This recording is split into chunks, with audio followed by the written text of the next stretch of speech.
সদ্য বিয়ে করা বরের পাশে নিজের প্রাক্তন প্রেমিককে দেখে হতভম্ব হয়ে যায় নিধি। নিধিকে এভাবে অপ্রস্তুত চোখে তাকিয়ে থাকতে দেখে বাঁকা হাসে অয়ন। নিধিকে আরো অবাক করে দিয়ে অয়ন নিধির দিকে তাকিয়ে ফারিসকে বলে, দোস্ত, ভাবি তো হেব্বি কিউট। অয়নের কথা শুনে ফারিসের মধ্যে কোনো প্রতিক্রিয়া দেখা গেল না। এতে অবশ্য নিধি অবাক হয়নি, কারণ নিধিকে যখন ফারিসের দাদা দাদি দেখতে গিয়েছিল তখনই সে বুঝতে পেরেছে এই ছেলেটা কতটা অহংকারী স্বভাবের। সবাইকে আরো অবাক করে দিয়ে ফারিস সবার মাঝখান থেকে উঠে দাঁড়িয়ে বলে, আমার একটা মিটিং আছে, যা করার তাড়াতাড়ি করো তোমরা। বলেই ফারিস নিধিদের বাসা থেকে বের হয়ে গাড়িতে গিয়ে বসে। ফারিসের এমন কাণ্ডে উপস্থিত সবাই কানা ঘোষা শুরু করে দেয়। নিধির ফুপি নিধির মাকে খোঁচা দিয়ে বলে, কি ছেলের সাথে মেয়ে বিয়ে দিয়েছো তুমি? বিয়ের দিন নাকি ছেলের মিটিং আছে? ভাবা যায় এসব? এই ছেলে কিভাবে আমাদের নিধিকে সুখে রাখবে? নিধির ফুপির কথা শুনে নিধির মা বেশ রাগান্বিত গলায় বলেন, আমার দায়িত্ব ছিল তোমার ভাইয়ের মেয়েকে বিয়ে দেওয়া, সেই দায়িত্ব আমি পালন করেছি। আর শুনো, ছেলেটার কোনো কিছুর অভাব নেই, আশা করি তোমার ভাইয়ের মেয়ের কোনো অসুবিধা হবে না ওদের বাড়িতে। বলেই নিধির মা রুমে চলে যান। নিধির মায়ের কথা শুনে তার চোখ বেয়ে নোনা জল গড়িয়ে পড়ে। নিধির ফুপি এসে তার ঘাড়ে হাত রেখে বলে, সব কিছু ঠিক হয়ে যাবে মা। ফারিসের দাদা দাদি অনেক ভালো মনের মানুষ। তোকে তারা তোর মায়ের থেকেও ভালো রাখবে, আমার বিশ্বাস আছে। নিধি তার ফুপির কথা শুনে তার ছিল্লের হাসি হেসে বিড়বিড় করে বলে, যার সাথে সারা জীবন থাকবো সেই যদি আমাকে মেনে না নেয়, সেখানে সুখে থাকা তো বিলাসিতা। নিধির অসমাপ্ত কথা কারো কানে পৌঁছয়নি। ফারিসের দাদি নিধির কাছে এগিয়ে এসে বলে, ফারিসের কথাই কিছু মনে করো না, ও একটু এমনই। এখন চলো, বাড়ি যেতে হবে, দেরি হয়ে যাচ্ছে। ফারিসের দাদির কথা শুনে নিধি একবার ভালো করে নিজের বাড়িটার দিকে অশ্রুসিক্ত নয়নে তাকায়। অদ্ভুত হলেও সত্য, নিধির মা তাকে শেষবার বিদায় দিতেও রুম থেকে বের হয়নি। আসবেই বা কেন? নিধি যে তার মায়ের জন্য একটা আপদ ছিল, তবুও নিধি তার মায়ের প্রতি কৃতজ্ঞ। নিজের মেয়ে না হয়েও যে তার জন্য এত কিছু করেছেন তিনি। ফারিসের দাদু নিধিকে ফারিসের গাড়ির সামনে নিয়ে গিয়ে বলে, তুমি আর ফারিস সে গাড়িতে করে আসো, অয়ন আমি আর তোমাদের দাদি অন্য গাড়িতে করে আসছে। বলেই ফারিসের দাদু গাড়ির দরজা খুলে দেয়। নিধি গাড়িতে উঠে চুপ করে বসে আছে।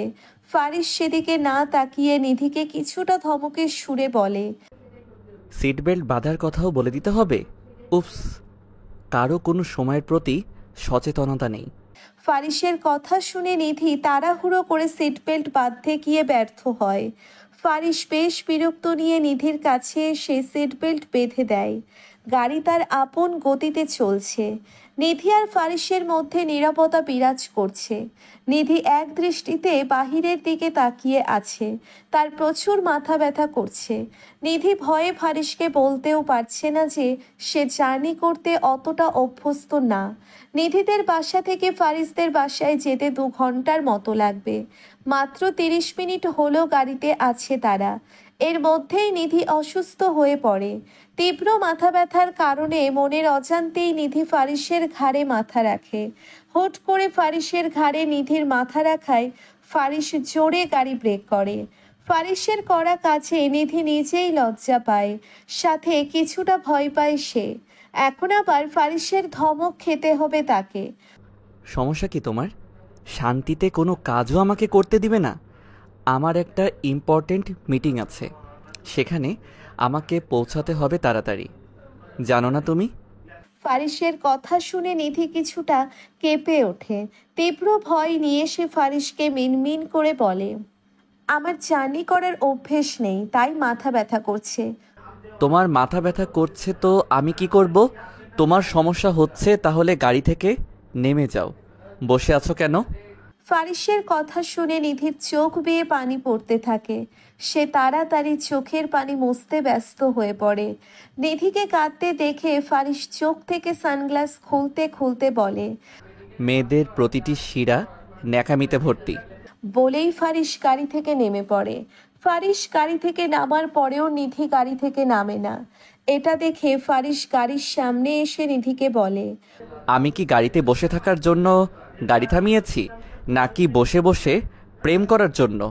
গাড়ি থেকে নামবে নাকি এভাবেই সারা রাস্তা আমার ঘাড়ে মাথা রেখে ঘুমিয়ে যাওয়ার ইচ্ছে আছে? ফারিসের কথা শুনে নিধি চোখের পানি মুছে বলে, আমি ঠিক আছি, আপনার দেরি হয়ে যাচ্ছে, তাড়াতাড়ি আসুন। নিধির কথা শুনে ফারিস তার দিকে ভ্রুকুচকে তাকায়। তবুও নিধির কোনো হেলদোল না দেখে ফারিস বেশ বিরক্ত হয়ে সেই স্থান ত্যাগ করে।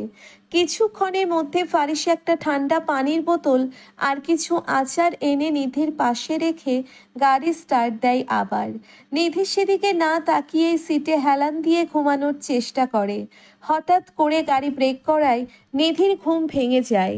ফারিস গাড়ি থেকে নেমে গাড়ির দরজা খুলে দিয়ে বলে, নামো, আমি অফিসে যাব, বাসায় যাও তুমি। ফারিসের কথা শুনে নিধি গাড়ি থেকে নেমে যায়। নিধি নেমে যেতেই ফারিস গাড়িতে উঠে অফিসের উদ্দেশ্যে রওনা দেয়। ফারিসদের বাড়ির সামনেই দাঁড়িয়ে আছে নিধি। দাঁড়িয়ে আছো কেন? বাড়ির ভিতরে আসো। ফারিসের দাদুর কথা শুনে নিধি তার দিকে তাকায়। নিধির মলিন মুখখানা দেখে ফারিসের দাদু তাকে সান্ত্বনা দিয়ে বলে, জন্মের সময় মাকে হারিয়েছ, তার কয়েক বছর পর বাবাও চলে গিয়েছিল আমার অবুঝ ফারিসকে রেখে। বাবা মায়ের শাসন না পেয়ে বড় হয়েছে, একটু তাই খিটখিটে মেজাজের হয়েছে। তুমি চিন্তা করো না নিধি, ও ঠিক হয়ে যাবে। তুমি শুধু ওকে একটু ভালোবাসো, আগলে রেখো। আমার ফারিসটা ভালোবাসার পাগল, ছোটবেলা থেকে কারো ভালোবাসা পায়নি তো তাই। ফারিসের দাদুর কথা শুনে নিধি তার চোখের দিকে তাকিয়ে বলে, আমি আমার সব দায়িত্ব পালন করার চেষ্টা করব। নিধির কথা শুনে হাসে ফারিসের দাদু। তিনি নিধিকে নিয়ে বাড়ির ভিতরে প্রবেশ করে। বাড়ির ভিতরে আসতেই ফারিসের দাদি নিধিকে নিয়ে নিজের রুমে এসে বসেন। আলমারি থেকে একটা গহনার বাক্স এনে নিধির হাতে দিয়ে বলে, এটা খুলে দেখো তো কেমন লাগছে। নিধি বাক্সটা খুলে দেখে তার ভিতরে একজোড়া হাতের চুড়ি রয়েছে। ফারিসের দাদি চুড়ি জোড়া নিধির হাতে পরিয়ে দিয়ে বলে, দারুণ লাগছে তোমাকে। ফারিসের দাদির কথা শুনে সৌজন্যমূলক হাসে নিধি। সালটা তখন 2019। তখন অয়নের সাথে পরিচয় হয় নিধির। নিধি তখন 10ম শ্রেণীতে পড়তো। তখন থেকেই নিধি আর অয়নের প্রণয়ের সূত্রপাত ঘটে। সবকিছু ঠিকঠাকই চলছিল 2 বছর। একদিন হুট করে অয়ন এসে বলে, তোমার মতো তো নিজ ফ্যামিলি মেয়ের সাথে আমার পরিবার কখনো এই সম্পর্ক মেনে নেবে না, তাই আমাকে ভুলে যাও। বলেই অয়ন সেদিন নিধিকে রেখে চলে যায়। এতে নিধি প্রচুর কেঁদেছিল। একসময় মনটাকে পাথরে পরিণত করে পরিবারের চাপে বিয়েতে রাজি হয় নিধি। কিন্তু আজ হঠাৎ 3 বছর পর প্রাক্তন প্রেমিককে দেখে অবাক না হয়ে পারল না নিধি। রুমের এক কোণায় দাঁড়িয়ে আন মনেই এসব ভাবছিল নিধি। হঠাৎ করে হাতে হ্যাচকা টান পড়ায় নিধি সামনে তাকায়। নিধি তার সামনে অয়নকে দেখে কিছুটা রেগে যায়। হাত ছাড়ুন বলছি, এখানে কেউ দেখে ফেলে ব্যাপারটা কিন্তু খারাপ হবে বলে দিলাম। নিধির কথা শুনে পৈশাচিক হাসি হাসে অয়ন। এখানে কি হচ্ছে এসব? হঠাৎ ক্ষিপ্ত সুরে বলা কথাটা শুনে নিধি আর অয়ন দুজনেই ভয় পেয়ে যায়। ফারিস নিধি আর অয়নের দিকে রক্তিম চোখে তাকিয়ে আছে। ফারিসের কথা শুনে নিধি আর অয়ন দুজনেই নিচের দিকে তাকিয়ে আছে। অয়ন সাহস করে ফারিসকে বলে, আসলে আমি ফারিস অয়নের পুরো কথা না শুনে তার শার্টের কলার চেপে হুঙ্কার দিয়ে বলে, আসলে কি? তোর সাহস হয় কি করে ওর হাত ধরার? অয়ন ফারিসের হাত থেকে নিজেকে কোনো মতে ছাড়িয়ে নিয়ে হনহন করে সেই স্থান ত্যাগ করে। অয়ন চলে যেতেই ফারিস নিধির দিকে রক্তিম চোখে তাকিয়ে বলে, ভালো করে 4 ঘন্টা হয়নি তুমি এই বাড়িতে এসেছো, আর এখন থেকেই তুমি নাটক শুরু করে দিয়েছো। তোমাকে তো আমি ভদ্র ঘরের মেয়ে মনে করেছিলাম। ভদ্র ঘরের মেয়ে দেখেই এসব ব্যবহার সহ্য করে যাচ্ছি। নিধির কথা শুনে ফারিস তার দিকে অবাক চোখে তাকিয়ে বলে, মুখে মুখে তর্ক করা আমার একদম পছন্দ না। আমার সাথে তর্ক করতে এসো না, এর পরিণাম ভালো হবে না বলে দিলাম মেয়ে। বলেই ফারিস নিজের রুমে চলে যায়। নিধি আর ফারিসের বিয়ে ঘরোয়াভাবেই হয়েছে। ফারিসের অনুষ্ঠান করার ইচ্ছে নেই সে বলে দিয়েছে। তাই ফারিসের দাদু রাহাত শিকদার একদম ঘরোয়াভাবে নাতবউকে তাদের বাড়িতে নিয়ে আসে। রাত প্রায় 11:30 বাজে। নিধি ফারিসের দাদি ফারুল বেগমের পাশে বসে আছেন। ফারুল বেগম নিধিকে ফারিসের রুমে দিয়ে আসেন। রুমে ঢুকে ফারিসকে কোথাও দেখে না নিধি, তাই নিশ্চিন্তে বিছানার এক কোণায় বসে সে। হঠাৎ করে ওয়াশরুমের দরজা খুলে মাথা মুছতে মুছতে রুমে প্রবেশ করে ফারিস। নিধিকে বসে থাকতে দেখে ফারিস ভ্রু কুঁচকে বলে, এত বড় বাড়ি, অথচ তোমাকে এই রুমেই নাকি থাকতে হবে? অসহ্য। হঠাৎ পুরুষালী কণ্ঠস্বর শুনে নিধি ফারিসের দিকে তাকায়। ফারিসের দিকে তাকিয়ে নিধি সাথে সাথে চোখ ফিরিয়ে নিচের দিকে তাকায়। নিধির করা কাজে ফারিস নিধির সামনে গিয়ে বলে, এমন রিয়াক্ট করার কি আছে? যাও, কাবার থেকে টি শার্ট বের করে দাও। ফারিসের কথা শুনে নিধি মুখ ভেঙচিয়ে বিড়বিড় করে বলে, খাটাস, শাওয়ার নিয়েছে ভালো কথা, এজন্য শুধু ট্রাউজার পরে বের হবে কেন? একেবারে টি শার্ট পরে বের হওয়া যায় না? আবার বলে এত রিয়্যাক্ট করার কি আছে? নিধিকে একা একা বিড়বিড় করতে দেখে ফারিস ভ্রু কুঁচকে বলে, ভূতে ধরেছে নাকি? কি বলেছি কানে যায়নি তোমার? ফারিসের কথা শুনে নিধি উঠে গিয়ে কাবার্ড থেকে একটা গাঢ় লাল রঙের টি শার্ট বের করে এনে ফারিসের সামনে ধরে। নিধির হাতে লাল রঙের টি শার্ট দেখে ফারিস নাক সিটকে বলে, দেখে শুনে আমার অপছন্দের টি শার্টটাই বের করেছো, স্টুপিড কোথাকার। ফারিসের কথা শুনে নিধি জোর করে তার হাসি চেপে রাখে। সে ইচ্ছে করেই লাল রঙের টি শার্টটা বের করে দেয়, তাই সে আর কোনো কথা বলে না। ফারিস নিধির দিকে একবার রক্তিম চোখে চেয়ে নিজেই কাবার্ড থেকে টি শার্ট বের করে পরে নেয়। ফারিস ল্যাপটপ কোলের উপর নিয়ে বিছানায় বসে বসে কাজ করছে। রাত প্রায় 1টা বাজতে চলেছে, এখনো ফারিসের কাজ শেষ হওয়ার কোনো নাম নেই। এদিকে নিধি ঘুমে হেলে পড়ছে। একসময় নিধি নিজের সব ভয়কে একপাশে জড়ো করে বলে, আপনি কি ঘুমাবেন না? নিধির কথা শুনে ফারিস কান থেকে ব্লুটুথ খুলে ভ্রু কুঁচকে বলে, কিছু বলেছো? ফারিসের কথা শুনে নিধি হতাশ হয়। নিধিকে চুপ করে থাকতে দেখে ফারিস ল্যাপটপ বন্ধ করে নিধির সামনে বসে বলে, নাম কি তোমার? ফারিসের কথা শুনে নিধি অবাক হয় প্রচুর। যাকে বিয়ে করেছে তার নামটা পর্যন্ত জানে না। ব্যাপারটা হাস্যকর না? কেন, আপনি জানেন না আমার নাম কি? হুজুর বলেছিল তোমার নাম, কিন্তু ভুলে গিয়েছি। এসব আজাইরা জিনিস মনে রাখার মতো সময় মেহরাব ফারিস শিকদারের নেই। নিজের ইয়ার লম্বা নাম মনে রাখার সময় ঠিকই আছে, আপনার যখন আমার নাম মনে রাখার সময় নাই, তাহলে আবার জিজ্ঞেস করছেন কেন? নিধির কথা শুনে ফারিস তার দিকে অবাক চোখে তাকিয়ে বলে, তর্ক করো নামে, শান্তভাবে কথা বলছি তো, তাই আশকারা পেয়ে যাচ্ছ।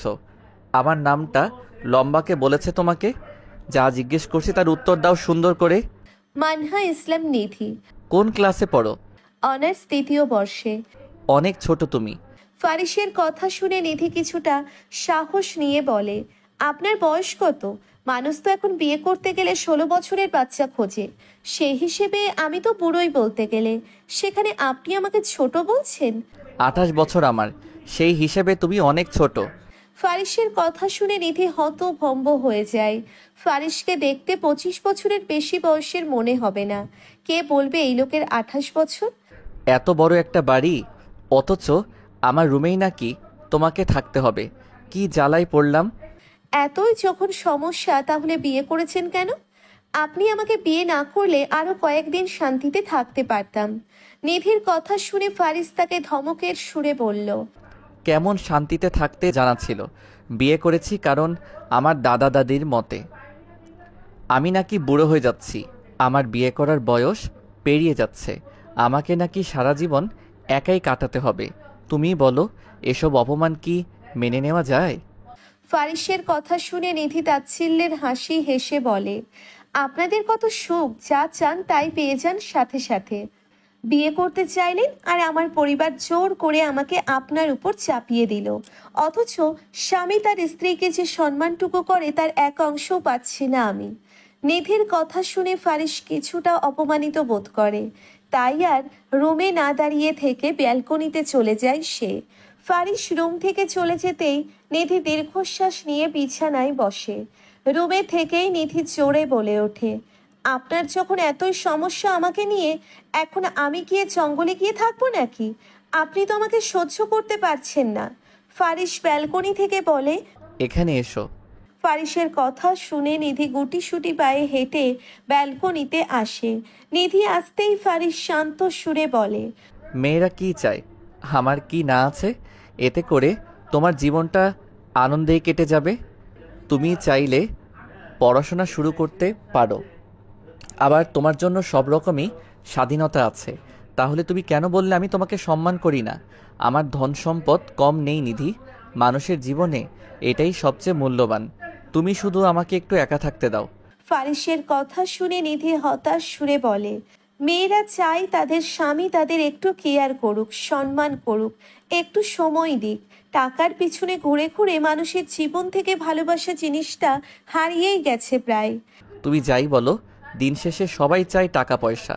তুমি দেখো না নাকি যে মেয়েরা টাকার জন্য আঙ্কেলের বয়সী লোকদের বিয়ে করতেও ছাড় দেয় না?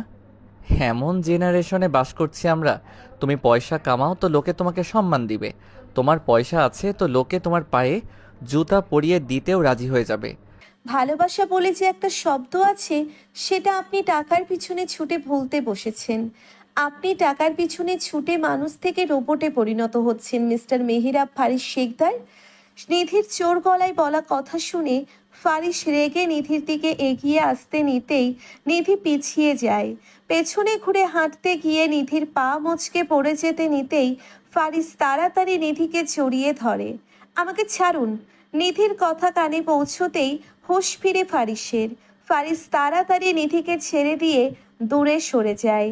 নিধি ব্যালকনিতে আর দাঁড়িয়ে না থেকে রুমে চলে যায়। অনেক রাত হয়েছে। নিধি আর সাত পাঁচ না ভেবে ফারিসের বিছানায় শুয়ে পড়ে। ক্লান্ত প্রকৃতি, চারিদিক নীরব নিস্তব্ধ। ব্যালকনির গ্রিল ধরে দাঁড়িয়ে এক দৃষ্টিতে বাহিরের দিকে তাকিয়ে আছে ফারিস। বাহিরের মৃদু আলোয় বোঝা যাচ্ছে আকাশে মেঘ জমেছে। যে কোনো সময় শহর জুড়ে মুষলধারায় বৃষ্টি নামতে পারে। ফারিস অধীর আগ্রহে ব্যালকনিতে দাঁড়িয়ে বৃষ্টির অপেক্ষা করছে। একসময় ফারিসের ধৈর্যের বাঁধ ভাঙল, তবুও বৃষ্টি এলো না। তাই ফারিস আর ব্যালকনিতে দাঁড়িয়ে না থেকে রুমে চলে আসে। রুমে এসে নিজের বিছানায় নিধিকে শুয়ে থাকতে দেখে প্রচুর বিরক্ত হয় ফারিস। এক প্রকার রাগ নিয়ে ফারিস নিধিকে ঘুম থেকে টেনে তুলতে গিয়ে দমে যায়। একদম নিষ্পাপ বাচ্চার মতো গুটিসুটি মেরে শুয়ে আছে নিধি। ফারিসের আর সাহস হলো না এই সুন্দর মুহূর্তকে নষ্ট করে দেওয়ার। এদিকে ফারিসেরও প্রচুর ঘুম পাচ্ছে। সকালে উঠে আবার অফিস যেতে হবে। তাই এক প্রকার বিরক্ত হয়ে ফারিস কাউচে গিয়ে শুয়ে পড়ে। জানালার গ্রিল পেরিয়ে সকালের স্নিগ্ধ নরম আলো চোখে পড়তেই ঘুম ভেঙে যায় নিধির। পাখির কিচির মিচির ডাক শোনা যাচ্ছে বাহির থেকে। নিধি আর শুয়ে না থেকে উঠে ফ্রেশ হয়ে রুম থেকে বের হয়ে যায়। বাহিরে বের হতেই ফারুল বেগমের দেখা মেলে। নিধি ফারুল বেগমকে সালাম দিয়ে বলে, আমাকে কি করতে হবে দাদিমা? নিধির কথা শুনে ফারুল বেগম আহম্মকের মতো তার দিকে চেয়ে আছে। নিধির কথা বুঝতে পেরে ফারুল বেগম নিধিকে ধমক দিয়ে বলে, আমি কি তোমাকে কাজ করার জন্য আমার নাতবউ করে এনেছি নাকি? ফারুল বেগমের কথা শুনে নিধি সৌজন্যমূলক হাসি হেসে বলে, আমার এসবে অভ্যেস আছে দাদিমা, আমি সব কাজই করতে পারি। আমাদের বাড়িতে থাকতেও তো আমি সব কাজ করতাম। আর বাড়ির বউদের কাজই তো হলো রান্না বান্না করা, সবার যত্ন নেওয়া। নিধির কথা শুনে ফারুল বেগম মৃদু হেসে বলেন, বাড়ির বউদের দায়িত্ব যদি থাকে সবার যত্ন নেওয়ার, তাহলে তার যত্ন নিবে কে? তোমাকে এসব নিয়ে ভাবতে হবে না মেয়ে, আমিও তো বাড়ির বউ।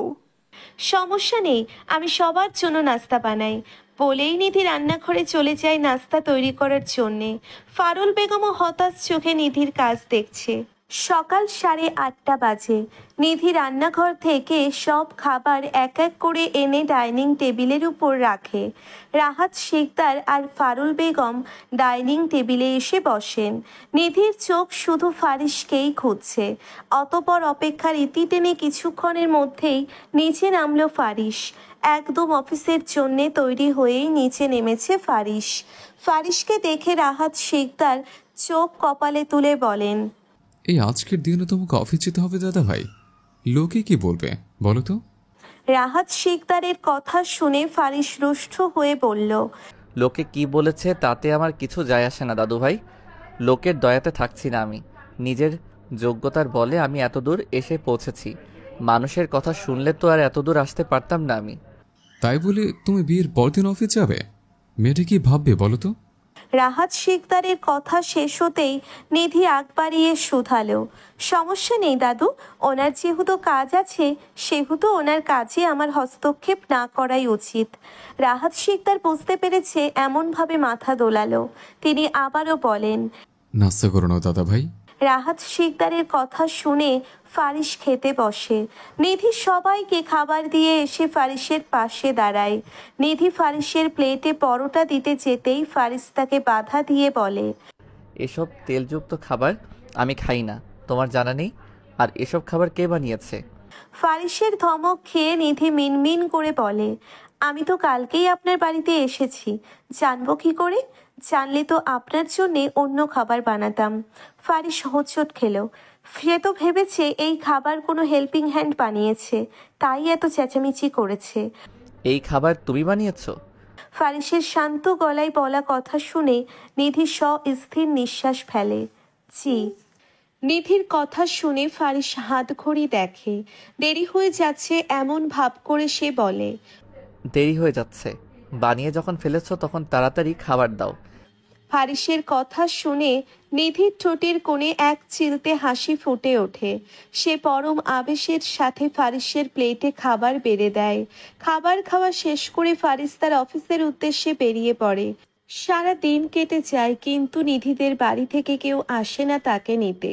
নিধি ভেবেছে হয়তো তার মা সব ব্যবধান ভুলে গিয়ে হলেও তার কাছে ছুটে আসবে, কিন্তু নিধিকে ভুল প্রমাণিত করে তার বাড়ি থেকে কেউ আসে না আর। এতে নিধির একটু খারাপ লাগলেও পরক্ষণে সব খারাপ লাগাকে একপাশে রেখে ফারিসের জন্যে অপেক্ষা করতে থাকে সে। অয়নের সাথে সম্পর্ক বিচ্ছিন্ন হওয়ার পরে নিধি তো ঠিক করে ফেলেছে আর বিয়েই করবে না। পুরো পুরুষ মানুষের উপর থেকেই তার বিশ্বাস উঠে যায়। যেখানে অয়ন নিধিকে ছাড়া কিছুই বুঝতো না, সেখানে সেই অয়নে সেই তার সাথে ব্রেকআপ করে ফেলে। এতে তো মন ভাঙারই কথা, কিন্তু ফারিসের সাথে বিয়ে হয়েছে মাত্র 1 দিন হয়েছে। এই একদিনেই ফারিসের জন্য নিধির মনে আলাদা একটা জায়গা তৈরি হয়েছে। একেই হয়তো বলে স্বামী স্ত্রীর সম্পর্ক, যা না চাইতেও ভালোবাসায় রূপান্তর হয়। হঠাৎ কলিং বেলের আওয়াজ শুনে নিধি রুম থেকে বের হয়ে সদর দরজাটা খুলে দেয়। ফারিস এসেছে। নিধি একবার ফারিসকে ভালো করে পরখ করে নেয়। মুখে রক্তিম বর্ণ ধারণ করেছে ফারিসের। মনে হচ্ছে কোনো কারণ নিয়ে অনেক রেগে আছে। নিধিকে দরজার সামনে এভাবে দাঁড়িয়ে থাকতে দেখে ফারিসের মেজাজ আরো খারাপ হয়ে যায়। দরজার সামনে দাঁড়িয়ে থাকবে নাকি সরবে? আজাইরা সময় থাকলেই মানুষের বাহিরের ব্যক্তিকে ঘরে ঢুকতে না দিয়ে দরজার সামনে দাঁড়িয়ে থাকে। ফারিসের ধমক খেয়ে নিধি দরজার সামনে থেকে সরে দাঁড়ায়। নিধি সরে যেতেই ফারিস হন হন করে রুমে চলে যায়। নিধিও ফারিসের পেছন পেছন রুমে আসে। রুমে এসেই নিধি অবাক হয়ে যায়। পুরো রুম এলোমেলো হয়ে আছে। ফারিসের দেখা কোথাও মেলে না, তাই নিধি চুপচাপ রুম গোছানো শুরু করে। ফারিস ব্যালকনি থেকে রুমে এসে আবার সব কোচকাজ দেখে নিধির দিকে তাকায়। নিধির দিকে তাকিয়ে মায়া হলেও ফারিস নিজের রাগ কন্ট্রোল করতে পারে না। ফারিস নিধির কাছে গিয়ে তার হাত চেপে ধরে বলে, তুমি কি নাটক করছো আমাদের পরিবারের সাথে? ফারিসের কথা শুনে নিধি তো পুরো অবাক হয়ে যায়। নিধি রেগে আঙ্গুল তুলল এবার। কি বলছেন আপনি? বিয়ে হয়েছে ধরে আপনার অত্যাচার সহ্য করছি। আমাকে কি আপনি পুতুল পেয়েছেন নাকি যে যখন তখন এসে রাগ ছাড়তে পারবেন? আমার কি মন বলতে কিছু নেই নাকি যে আমার খারাপ লাগবে না? ফারিস নিষ্পৃহ।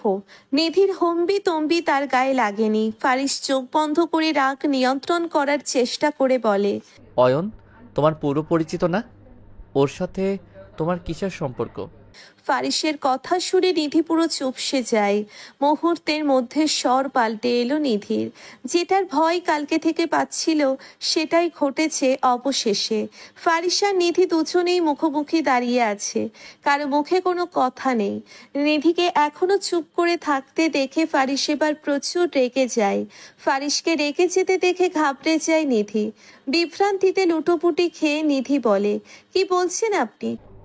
বুঝতে পারছো না কি বলেছি? ফারিসের কথা শুনে নিধি নিভু সুরে বলে, না। নিধির কথা শুনে ফারিস হুট করে নিধির এক বাহু টেনে ধরল। ফারিসের কাছে হতভম্ব হয়ে যায় নিধি। ডোন্ট আন্ডারএস্টিমেট মি নিধি, যা বলছি তার উত্তর দাও, না হলে কিন্তু খুব খারাপ হয়ে যাবে। নিধি বুঝতে পারল ফারিস সত্যটা না জেনে তাকে আর ছাড়ছে না। নিধি নিভু নিভু সুরে বলতে শুরু করলো, আমি যখন 10ম শ্রেণীতে পড়তাম তখন অয়ন আমার পিছন পিছন ঘুরতো। সারাদিন আমাকে ইমপ্রেস করার চেষ্টা করত।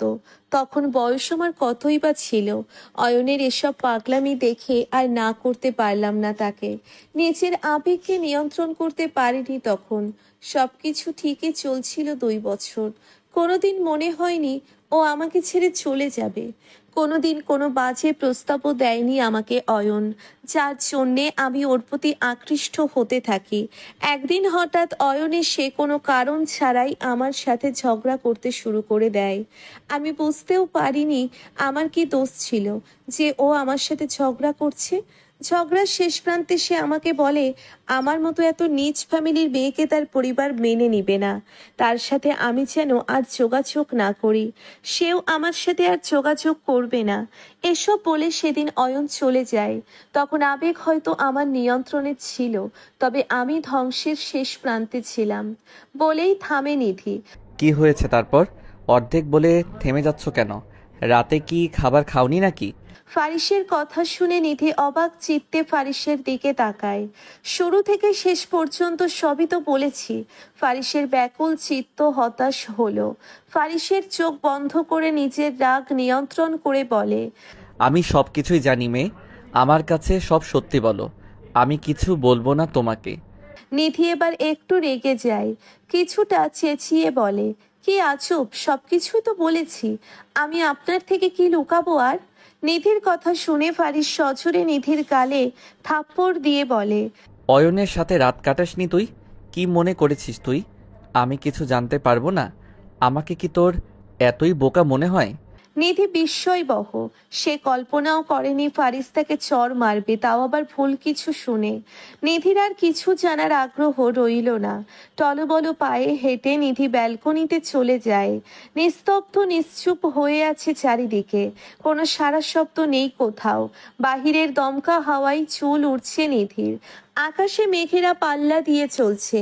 বিষাদের নিবিড়তা যখন চারিদিকে জুড়ে, আচমকা পাশ হতে কেউ একজন নিধির চোখের পানি মুছে দিয়ে বলে, মিথ্যে বলা আমার একদম পছন্দ না মেয়ে, সত্যটা আমি তোমার মুখ থেকে শুনতে চাই, তাই তো আমি এসেই তোমাকে জিজ্ঞেস করেছি সব। ফারিসের কথা শুনে নিধি তার দিকে ফিরে তাকায়। নিধি অবলীলায় বলল, আমি প্রথমেই বলেছি অয়ন আমাকে কখনো কোনো বাজে প্রস্তাব দেয়নি। সেখানে আমরা কিভাবে রাত কাটাবো? আপনার কি আমাকে এতই খারাপ মনে হয়? এসব আমাকে কে বলেছে? নিরুত্তর ফারিস নিষ্পলক চেয়ে থাকে। কিছুক্ষণ আগে করা কাজের জন্য ভিতরে ভিতরে দুমড়ে মুচড়ে যাচ্ছে সে। অফিসে যাওয়ার পরই অয়নের বয়ান শুরু হলো। নিধি তাকে ঠকিয়েছে, নিধির সাথে তার ঘনিষ্ঠ সময় কেটেছে, আরো কত কি। এসব শুনেই ফারিস আর রাগ নিয়ন্ত্রণ করতে পারেনি। বাহিরের কাউকে নিয়ে এসব বললে ফারিস হয়তো চুপ করে থাকতো, কিন্তু তার ব্যক্তিগত জীবনের সাথে জুড়ে থাকা মানবীকে নিয়ে এসব বলাতে ফারিস চুপ করে থাকতে পারেনি। অয়নের সাথে তো এসব নিয়ে রাগারাগি হয়েছেই, আবার বাসায় এসে নিধির কাছ থেকে সত্যটা জানতে চাই সে। তখন অয়নের রাগ সব নিধির উপরেই ওঠায় ফারিসকে চুপ করে থাকতে দেখে নিধি বলে, খাবার দিচ্ছি, খেতে আসেন।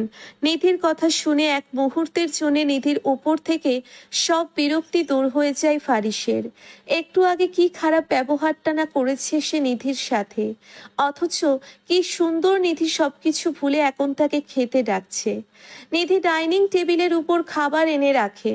ফারিস এসে চেয়ার টেনে বসে। নিধি ফারিসকে সযত্নে খাবার বেড়ে দেয়। খাবার বেড়ে দিয়ে নিধি রুমের দিকে পা বাড়ায়। নিধি, ফারিসের মুখে নিজের নাম শুনে চকিতে পেছন ফিরল নিধি। অবাক হয়ে বলল, কিছু লাগবে? খেতে আসো। ফারিসের কথা শুনে নিধি হতভম্ব হয়ে যায়। ফারিস কি করে জানলো সে খাবার খায়নি?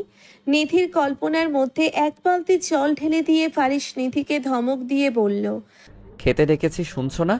সব কিছু নিয়ে তোমার উপর এত চেঁচামেচি করতে হয় কেন আমাকে?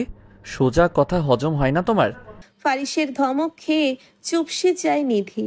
নিধি মিনমিন করে বলে, সারাদিন আপনার ধমক খেয়েই তো পেট ভরে যায়, খাবার খাওয়ার আর কি প্রয়োজন? কিছু বলেছো? না না, কি বলবো আমি কি কিছু বলতে পারি নাকি?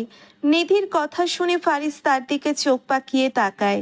তা দেখে নিধি তাড়াতাড়ি এসে চেয়ার টেনে ফারিসের পাশে বসে পড়ে। অয়ন তোমাকে ছেড়ে চলে গিয়েছে, তুমি তাকে আটকাতে চাওনি কেন? ফারিসের কথা শুনে থমকে যায় নিধি। মানুষ নাকি তার বউয়ের কাছ থেকে প্রাক্তনকে না আটকানোর গল্প শুনতে চায়। কি অদ্ভুত বর তার! কথায় আছে না, ভাগ্যে না থাকলে সাধ্যের মধ্যে থাকা প্রিয় জিনিসও হারিয়ে যায়, তেমন আর কি। ফারিস বুক ভাঙা শ্বাস ফেলল। নিধির কথাটা কঠিন হলেও সত্য, যেটার বাস্তব প্রমাণ সে নিজেই। অয়নকে এখনো ভালোবাসো?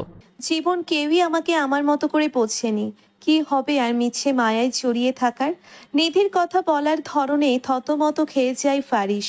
সে বুঝতে পেরেছে নিধি কথাটা তাকেই ইঙ্গিত করে বলেছে, তাই কথা ঘোরানোর জন্যে বলে, এসব তুমি রান্না করেছো? হ্যাঁ। ও, তাই তো বলি, এত বাজে খাবার তো বাড়ির কেউ বানাবে না। ফারিসের কথা শুনে নিধি হতবিহ্বল হয়ে যায়। সবাই তার রান্নার অনেক প্রশংসা করে, সেখানে ফারিস একথা বলেছে। রান্না মজা হয়নি তো খাচ্ছেন কেন?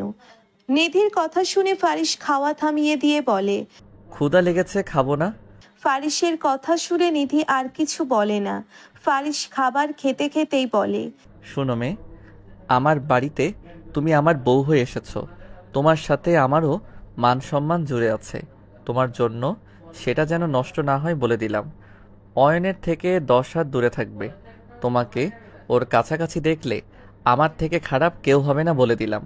শুধু কি আপনার সম্মান নষ্ট হবে বলে ওর থেকে দূরে থাকতে বলেছেন, নাকি জেলাস?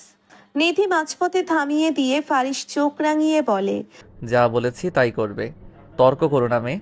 ফারিসের কথা শুনে মন খারাপ হয়ে যায় নিধির। আপনি একটু আগে যে নরম কণ্ঠে কথা বলেছেন, আপনাকে তাতেই মানায়। এত কঠোর মানুষ হওয়া আপনাকে মানায় না। নিধির কথা শুনে ফারিস তাচ্ছিল্যের হাসি হেসে বলে, কেউ আর এমনি এমনি কঠোর হয়ে যায় না, তীব্র আঘাত পেতে পেতে একসময় মনটা পাথরে পরিণত হয়। বলেই ফারিস হাত ধুয়ে রুমে চলে যায়। আর নিধি বসে বসে ফারিসের বলে যাওয়া কথাটার কারণ খুঁজছে। দুশ্চিন্তায় প্রবল পীড়ায় পিষ্ট হয়ে আছে নিধির অবুঝ বোন। অয়ন যে তার সংসারে ঝামেলা তৈরি করার জন্য এসব করছে, সেটা বুঝতে আর বাকি রইল না নিধির।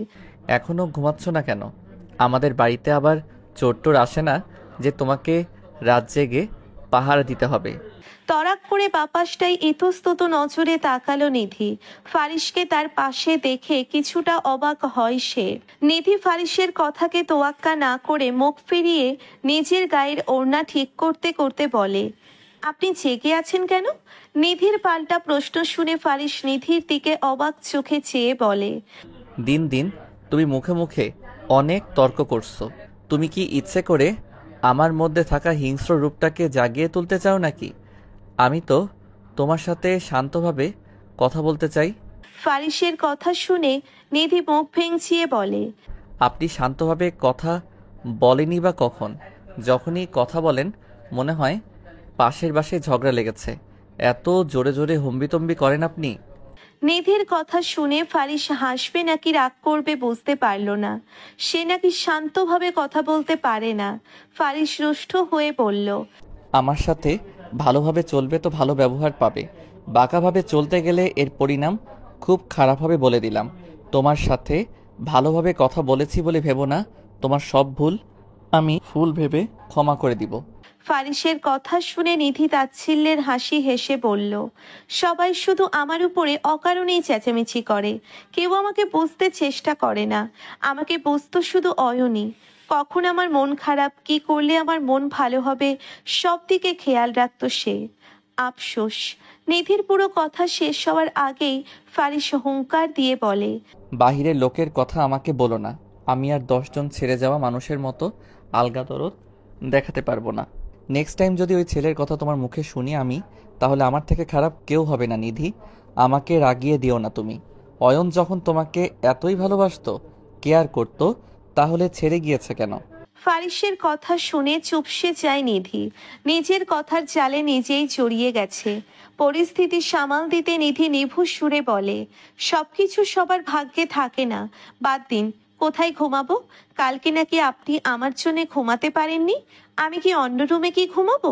বিয়ে করেছি কি অন্য রুমে ঘুমানোর জন্য নাকি? এত বড় একটা বিছানা রয়েছে রুমে, দুজন দুই পাশে ঘুমালেই হবে, মাঝখানে কোলবালিশ দিয়ে দিব। নিধি বিস্মিত হয়ে বলল, আপনি মানুষ একজন, কিন্তু এত রকমের কথা কিভাবে বলেন এক মুখে? আমি আপনাকে যত দেখছি ততই যেন নতুন করে চিনছি। ফারিস দীর্ঘশ্বাস ফেলল। আজ পর্যন্ত কেউ তাকে বুঝতে পারেনি। সবাই শুধু তার বাহিরের রাগারাগি টুকুই দেখেছে। ভিতরে যে তার একটা কোমল প্রাণ রয়েছে সেটা কেউই বুঝতে চেষ্টা করে না। এটা ভেবেই আফসোস ফারিসের।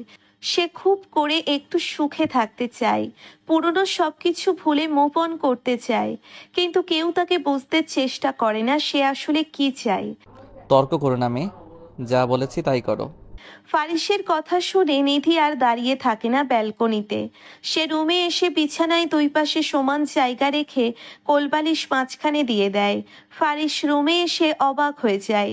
ফারিস একটা লম্বা শ্বাস নিয়ে বলল, কত ডিস্টেন্স মেনটেন করে বিছানা তৈরি করেছে এই মেয়ে? নিধি কিছু বলে না ফারিসের কথা শুনে। অপরিবর্তিত কঠোর মুখাবয়ব দেখে ভয় পেয়ে যায় সে। চোখ বুজে লম্বিত শ্বাস ফেলল নিধি। মাঝে মাঝে নেওয়া কিছু সিদ্ধান্ত জীবনকে কোথায় নিয়ে যায় মানুষের। এই যে ফারিসের আগে আরো পাত্রপক্ষ তাকে দেখতে এসেছে, অথচ সেসব পাত্রপক্ষকে বিনা কারণে নাকচ করে দিয়েছে। ফারিসের বেলায় নিধি আর কোনো অজুহাত দিতে পারেনি। তার মা এক প্রকার জোর করেই বিয়ের কথা পাকাপোক্ত করে ফেলে ফারিসের পরিবারের সাথে। ভাবনার জগতে হারিয়ে গেছে ভাবনা কুমারী। ফারিসের কথা শুনে হুঁশ ফেরে নিধির। ফারিসের খোঁচা দিয়ে কথা শুনে মাঝে মধ্যে হেসে ফেলে সে। হয়েছে, এবার লাইটটা একটু অফ করে দাও, একটু ঘুমাই। অনেক দিন শান্তিতে ঘুমাতে পারি না। বলেই ফারিস বিছানায় গা এলিয়ে দেয়। নিধিও বাধ্য মেয়ের মতো উঠে গিয়ে লাইট অফ করে দিয়ে এসে শুয়ে পড়ে। সকালের স্নিগ্ধ নরম আলো চোখে পড়তেই ঘুম ভাঙে নিধির। সে উঠে ফ্রেশ হয়ে রান্নাঘরে যায় সবার জন্যে ব্রেকফাস্ট তৈরি করার জন্যে। ব্রেকফাস্ট তৈরি করে নিধি এক এক করে সব ডাইনিং টেবিলের উপর এনে সাজিয়ে রাখে। হঠাৎ নিধির নজরে আসে সোফায় বসে থাকা অয়নের দিকে। অয়নকে দেখে নিধি কিছুটা ভয় পায়। না জানি আবার কি গন্ডগোল করতে এসেছে অয়ন। নিধিকে অবাক করে দিয়ে অয়ন তার দিকে এগিয়ে আসে। নিধি ঘাবড়ে গেল। অয়ন ভ্রু উঁচিয়ে বলল, এত ভয় পাওয়ার কি আছে জানেমান? আমি তো তোমার সেই ভালোবাসার অয়নি নাকি? এত ভয় পেলে চলবে? নিধি আগের চেয়েও ইতস্তত। কপালে তার বিন্দু বিন্দু ঘাম জমেছে। দেখুন, আপনি এখানে কোনো ঝামেলা করবেন না। আপনি আমাকে ছেড়ে গিয়েছেন, আমি আপনাকে বাধা দেইনি। আপনি আপনার মতো সুখে থেকেছেন। এখন আমাকে একটু ভালো থাকতে দিন প্লিজ। রিধির কথা শুনে অয়ন হো হো করে হাসতে হাসতে বলে। তুমি থেকে এখন আপনি হয়ে গেলাম আমি? ভয়ে নিধির চোখ ছলছল করে উঠল। কে না কে দেখে ফেলে সেই ভয়ে। ফারিস দেখলে তো তার আর রক্ষে নেই। আরে অয়ন যে, কখন এসছো তুমি? হঠাৎ রাহাত শিকদারের কথা শুনে ভড়কে যায় নিধি। পরক্ষণে বুঝতে পারল পরিস্থিতি স্বাভাবিকই আছে। নিধি যেন হাঁপ ছেড়ে বাঁচল। অফিসের একটা কাজ ছিল দাদু, ফারিসের সাথে একসাথে বেরিয়ে যাবো সেজন্য এসেছি। আচ্ছা, এসছো যখন নাস্তা করেছো। নিধি, সবাইকে খাবার দাও। রাহাত শিকদার আর অয়ন গিয়ে চেয়ার টেনে বসেন। এর মধ্যে ফারুল বেগমও চলে আসেন। নিধি সবাইকে খাবার বেড়ে দিয়ে অয়নের পাশে যায় তাকে খাবার বেড়ে দিতে। খাবার দেওয়া শেষ করে নিধি চলে যেতেই অয়ন তার পা বাড়িয়ে দেয় নিধির দিকে। নিধি সেটা খেয়াল না করেই হেঁটে যেতে নিতেই পড়ে যেতে নেয়। আচমকা একজোড়া হাত এসে নিধিকে আগলে নেয়। ভয়ে নিধির চোখ বন্ধ করে ফেলে। নিজেকে কারো বাহু বন্ধনে আবদ্ধ দেখে চোখ মেলে ফারিসকে দেখে ভড়কে যায় সে। এদিকে ফারিস এসে নিধিকে ধরে ফেলাতে অয়ন রক্তিম চোখে তাকিয়ে তাদের দেখছে। নিজের করা বোকামির জন্যে নিজেরই আফসোস হচ্ছে তার। সে তো চেয়েছে নিধিকে ফারিসের কাছ থেকে দূরে সরাতে। তার ফাঁদ উল্টো ঘুরে নিধি আর ফারিস আরও কাছাকাছি চলে এসেছে। আরে নিধি, দেখে চলবে তো, তোমার কোথাও লাগেনি তো? অয়নের দিকে রক্তিম চোখে তাকিয়ে শান্ত গলায় কথাটা বলে ফারিস। এদিকে ফারিসের এত শান্তশিষ্ট আচরণ নিধি যেন ঠিক হজম করতে পারল না। ফারিস সেসবে পাত্তা না দিয়ে নিধিকে ধরে চেয়ারে বসিয়ে দেয়। ফারিস নিজেও নিধির পাশের চেয়ার টেনে বসে। ফারিস যত্ন সহকারে নিধির প্লেটে খাবার বেড়ে দিতে দিতে বলে, খাবার খেয়ে ঔষধ খেয়ে নিও ব্যথার। ফারিসের একের পর এক চমক যেন নিতেই পারছে না নিধি। একটু অন্যমনস্ক হয়েই ফারিসের কথায় সায় মেলায় সে। অয়ন, তোর কোনো কাজ আছে নাকি রে? ফারিসের কথা শুনে হুঁশ আসে অয়নের। নিজের রাগকে নিয়ন্ত্রণ করার চেষ্টা করে অয়ন বলে, অফিসের একটা কাজের ব্যাপারে কথা বলতে এসেছি। অফিস যাবি না তুই? না রে, আজকে আর অফিসে যাব না। তোর ভাবিকে নিয়ে একটু বাইরে বের হব, কিছু কেনাকাটা করার ছিল। আর আমি না তোকে বলেছি আমার কাজের ব্যাপারে তুই আর কোনো কষ্ট না করতে? আমি আমার অফিসে অনেক কর্মচারী রেখেছি, তোর তো আর এক্সট্রা কষ্ট করার দরকার নেই নাকি? ফারিসের কথা শুনে হেঁচকে উঠে যায় নিধির। ফারিস তাড়াতাড়ি পানি ঢেলে নিধির মুখের সামনে ধরে। নিধি পানির গ্লাস নিয়ে ডকডক করে পানি পান করে। ফারিস নিধিকে আলতো ধমক দিয়ে বলে, তোমাকে কতবার বলেছি একটু সাবধানে থাকবে, কেন যে তুমি আমার কথা শোনো না কে জানে। ফারিসের হঠাৎ এত পরিবর্তন দেখে নিধিসহ ফারিসের দাদা দাদিও হতভম্ব হয়ে যায়। শুধু অয়নই চলছে ফারিস আর নিধির কথাবার্তা শুনে। রাহাত সোফায় বসে বসে খবরের কাগজ পড়ছেন। তিনি নিধিকে উদ্দেশ্য করে বলেন, ফারিস ডেকেছে, তাড়াতাড়ি যাও, নয়তো আবারও রেগে যাবে। ফাহাদের কথা শুনে নিধি তার হাতের কাজ শেষ করে রুমে আসে। রুমে এসে নিধি পুরো অবাক হয়ে যায়। ফারিস একদম রেডি হয়ে বসে আছে। অফিসে যাবেন? নিধির কথা শুনে ফারিস ভ্রু উঁচিয়ে তার দিকে তাকায়। হ্যাঁ, আমি তো অফিসে পাঞ্জাবি পরে যাই, স্টুপিড কোথাকার। ফারিসের কথা শুনে চুপসে যায় নিধি। নিধি কণ্ঠ শৃঙ্গে তুলে বলে, এভাবে বলার কি আছে? ফারিস ছোট্ট শ্বাস ফেলল। খাবার টেবিলে বলেছি না শপিংয়ে যাব, এখনও রেডি হওনি কেন? নিধির মাথার উপর দিয়ে গত হচ্ছে সব। কিছুই বুঝতে না পেরে নিধি ফারিসের দিকে তাকিয়ে আছে। যে ছেলে বিয়ের দিনও মিটিং মিস দেয় না, সেই ছেলে নাকি অফিসে না গিয়ে তাকে নিয়ে শপিংয়ে যাবে। নিধির মনের অবস্থা বুঝতে পেরে ফারিস বিস্তর শ্বাস ছেড়ে বলল, অয়নকে কোনো প্রকার সাইড দেওয়া যাবে না। ওর মনে কি চলছে সেটা আমি খুব ভালো করে বুঝতে পেরেছি। ওকে যেহেতু বলে ফেলেছি আজকে তোমাকে নিয়ে বেরোবো, তাই আর দেরি করো না, রেডি হও। নিধি চুপ করে রইল। নিধিকে চুপ করে থাকতে দেখে ফারিস মেইয়ে গেল ফের। গলায় গম্ভীরতা বজায় রেখে ফারিস বলল, যা বলছি তাই করো মেয়ে, আমার আর সহ্য হচ্ছে না তোমার ঘাড়তারামিগুলো। আমি যেসব পছন্দ করি না তুমি সেসবই করছো। তুমি কেন সকালে অয়নকে খাবার দিতে গিয়েছো? আমাকে রাগিয়ে দিও না, পুরনো ভুলগুলো কিন্তু আমি ভুলিনি। ফারিসের কথার অন্তর্জাল থেকে বাঁচতে নিধি তাড়াতাড়ি রেডি হতে চলে যায়। ফারিস আর দাঁড়িয়ে না থেকে গাড়িতে গিয়ে বসে। মিনিট 15 মধ্যেই নিধি বাড়ি থেকে বের হয়ে গাড়ির দিকে এগিয়ে আসছে। ফারিস নিধির দিকে চোখ তুলে তাকায়। পার্পেল কালারের একটা কুর্তি পরেছে নিধি। চোখে কাজল আর ঠোঁটে হালকা লিপস্টিক, চুলগুলো খোলা। এতেই মারাত্মক সুন্দর লাগছে নিধিকে। এই প্রথম ফারিস নিধির দিকে তাকিয়ে তাকে খুঁটিয়ে খুঁটিয়ে দেখছে। নিধিকে দেখে নিজের অজান্তেই ফারিসের ঠোঁটের কোণে এক চিলতে হাসি ফুটে ওঠে। হাসছেন কেন? নিধির কথা শুনে হুঁশ ফেরে ফারিসের। সে গাড়ি থেকে বের হয়ে এসে গাড়ির দরজা খুলে দেয়। নিধি আর কোনো কথা না বলে গাড়িতে গিয়ে বসে। নিধি গাড়িতে উঠতেই ফারিস গাড়ি স্টার্ট দেয়। মাঝ রাস্তায় ফারিসকে হঠাৎ গাড়ি থামাতে দেখে নিধি তার দিকে অবাক চোখে তাকায়। নিধিকে কিছু না বলেই ফারিস গাড়ি থেকে বের হয়ে একটা দোকানে ঢোকে। নিধি অসহায় দৃষ্টিতে ফারিসের যাওয়ার পানে চেয়ে আছে। এই লোক কখন কি করে বোঝাই মুশকিল। 2 মিনিটের মধ্যেই ফারিস আবার গাড়িতে এসে বসে। নিধির দিকে ফারিস একটা মাস্ক বাড়িয়ে দিয়ে বলে, মাস্কটা পরে নাও।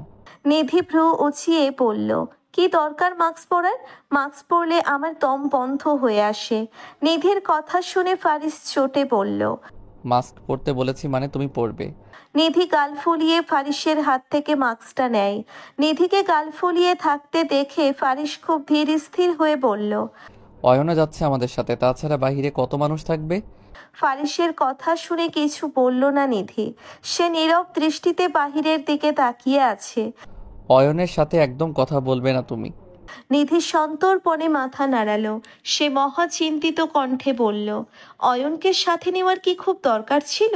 নিধির কথা শুনে বিরক্ত হয় ফারিস। আমি কি করব না করব সেটা কি তোমার থেকে অনুমতি নিয়ে করতে হবে নাকি? ফারিসের কথা শুনে চুপসে যায় নিধি। তার আর কোনো কথা বলার সাহস হয় না। নিধিকে চুপ করে থাকতে দেখে ফারিস রুষ্ট সুরে বলল, অয়ন আমার জানের দোস্ত, তাকে দেখাতে হবে না আমি আমার বউকে কতটা ভালোবাসি, আমরা কতটা সুখে আছি। সেটা দেখে অয়নের থেকে খুশি কেউ হবে না, আমি শিওর। বলেই বাঁকা হাসে ফারিস। নিধি ফারিসের দিকে অসহায় দৃষ্টিতে তাকিয়ে বলল, এসব করা কি খুব বেশি দরকার? পুরনো ক্ষতকে জাগিয়ে তুলতে চান আপনি? ফারিস দৃঢ় কণ্ঠে বলল, আমি তো শান্তভাবেই সবার সাথে চলতে চেয়েছি, অয়নই তো আমাকে রাগিয়ে দিয়েছে। আমি তো প্রথমে ওর সাথে এসব করতে চাইনি। অয়ন বুঝে গেছে আমাদের সম্পর্কটা আর 10টা সাধারণ দম্পতির মতো না, তাই তো আমাদের পিছনে উঠে পড়ে লেগেছে সে। এখন তাকে বোঝাতে হবে তো আমাদের সম্পর্কটা একদম স্বাভাবিক আছে। তাছাড়া অয়ন নিজে থেকেই তো আমাদের সাথে যেতে চেয়েছিল।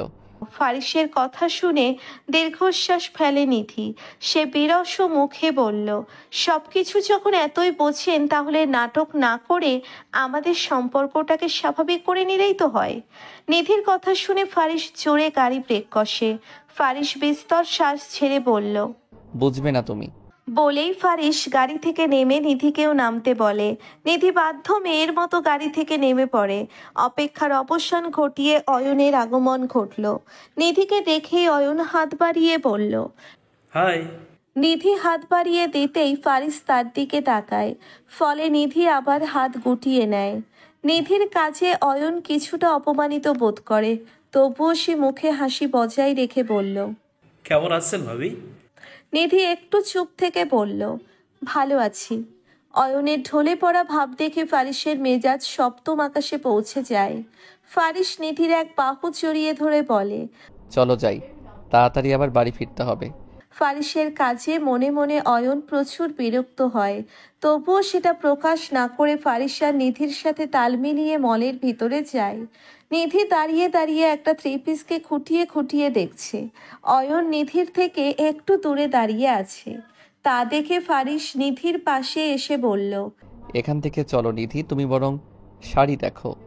অয়ন ফারিসকে বাধা দিয়ে বলল, আরে থাক না, ভাবিকে কিন্তু 3 পিসই দারুণ মানায়। অয়নের কথা শুনে ফারিস তার দিকে ভ্রুকুচকে তাকায়। পরিস্থিতি বেগতিক দেখে অয়ন মিনমিন করে বলে, আমি বরং আমার জন্য কিছু দেখি। বলেই অয়ন চলে যায়।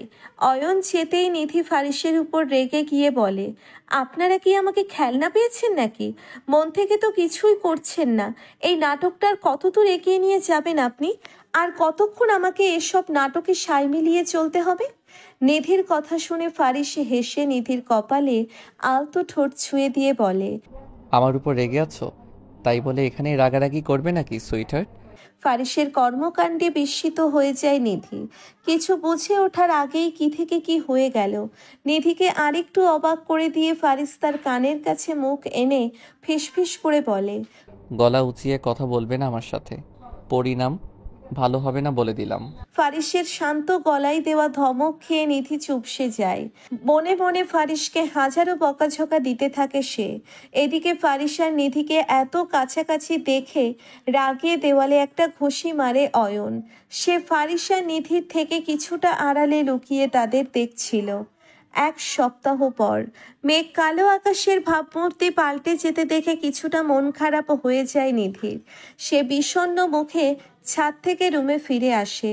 রুমে আসতেই তার ডাক পড়ে। ফারুল বেগম নিধিকে তার রুমে ডেকেছে। তাই নিধি আর দেরি না করে ফারুল বেগমের রুমের দিকে যায়।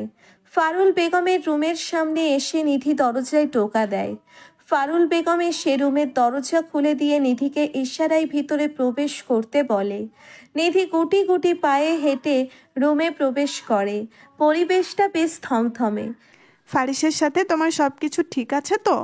আচমকা এমন প্রশ্ন শুনে অবাক হয় নিধি। নিজেকে কিছুটা প্রস্তুত করে নিধি বলে, ঠিকই তো থাকার কথা। যদি ঠিক না থাকে তাহলে? ফারুল বেগমের সন্দিহান কণ্ঠ শুনে নিধি তথস্থ হয়ে যায়।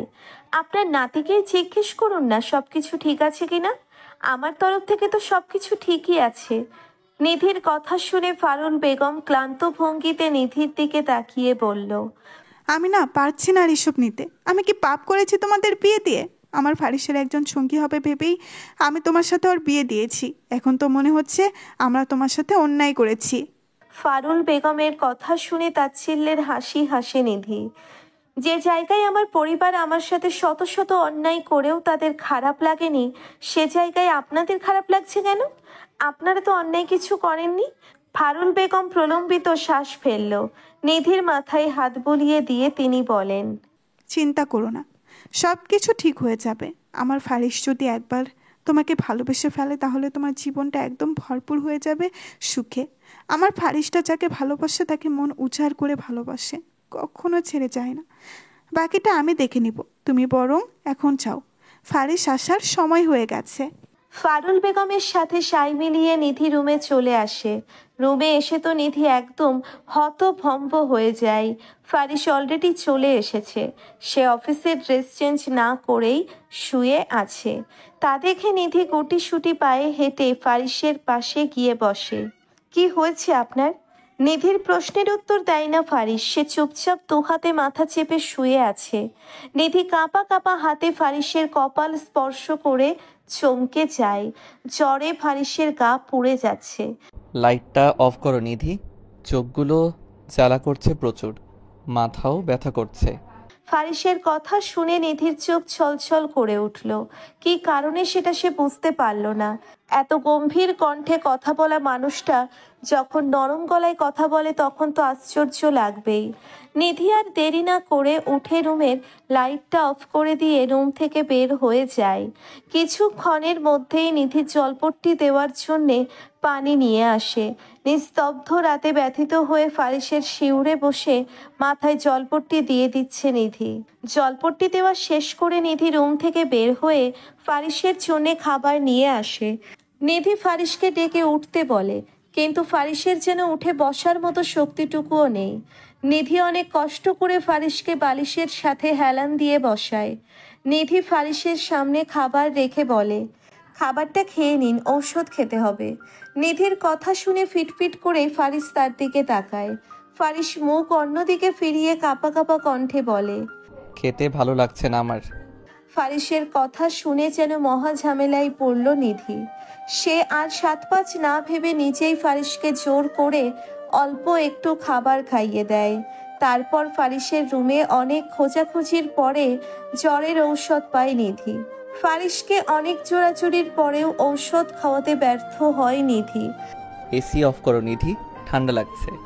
আর তুমি এখনো লাইট অন করে রেখেছো, বলেছি তো মাথা ব্যথা করছে। ফারিসের মৃদু কণ্ঠে ধমক খেয়ে চুপসে যায় নিধি। সে বিড়বিড় করে বলে, অসুস্থ তারপরেও তার রাগারাগি যাবে না বাপরে। বলেই নিধি উঠে লাইট আর এসি অফ করে দেয়। ব্ল্যাঙ্কেট বের করে ফারিসের গায়ে জড়িয়ে দেয় নিধি। তারপর ফারিসের পাশে বসে নিধি বলে, মাথা টিপে দিই, ভালো লাগবে। নিধির কথা শুনে চমকে চোখ মেলে তাকালো ফারিস। এত অস্থির হতে হবে না তোমাকে, কিছুক্ষণ পরেই সব রোগ হাওয়া হয়ে যাবে। এমনিতে কোনো কিছুই আমার কাছে চিরস্থায়ী থাকে না। ফারিসের কথা শুনল না নিধি। সে আলতো হাতে ফারিসের মাথা টিপে দিতে থাকে। রাত প্রায় 3টে বাজে। নিধি ফারিসের পাশে বালিশে হেলান দিয়ে শুয়ে আছে। হঠাৎ ফারিসের মৃদু আর্তনাদ শুনে ঘুম ভেঙে যায় নিধির। আবার জ্বর এসেছে ফারিসের। নিধি এবার বেশ চিন্তায় পড়ে যায়।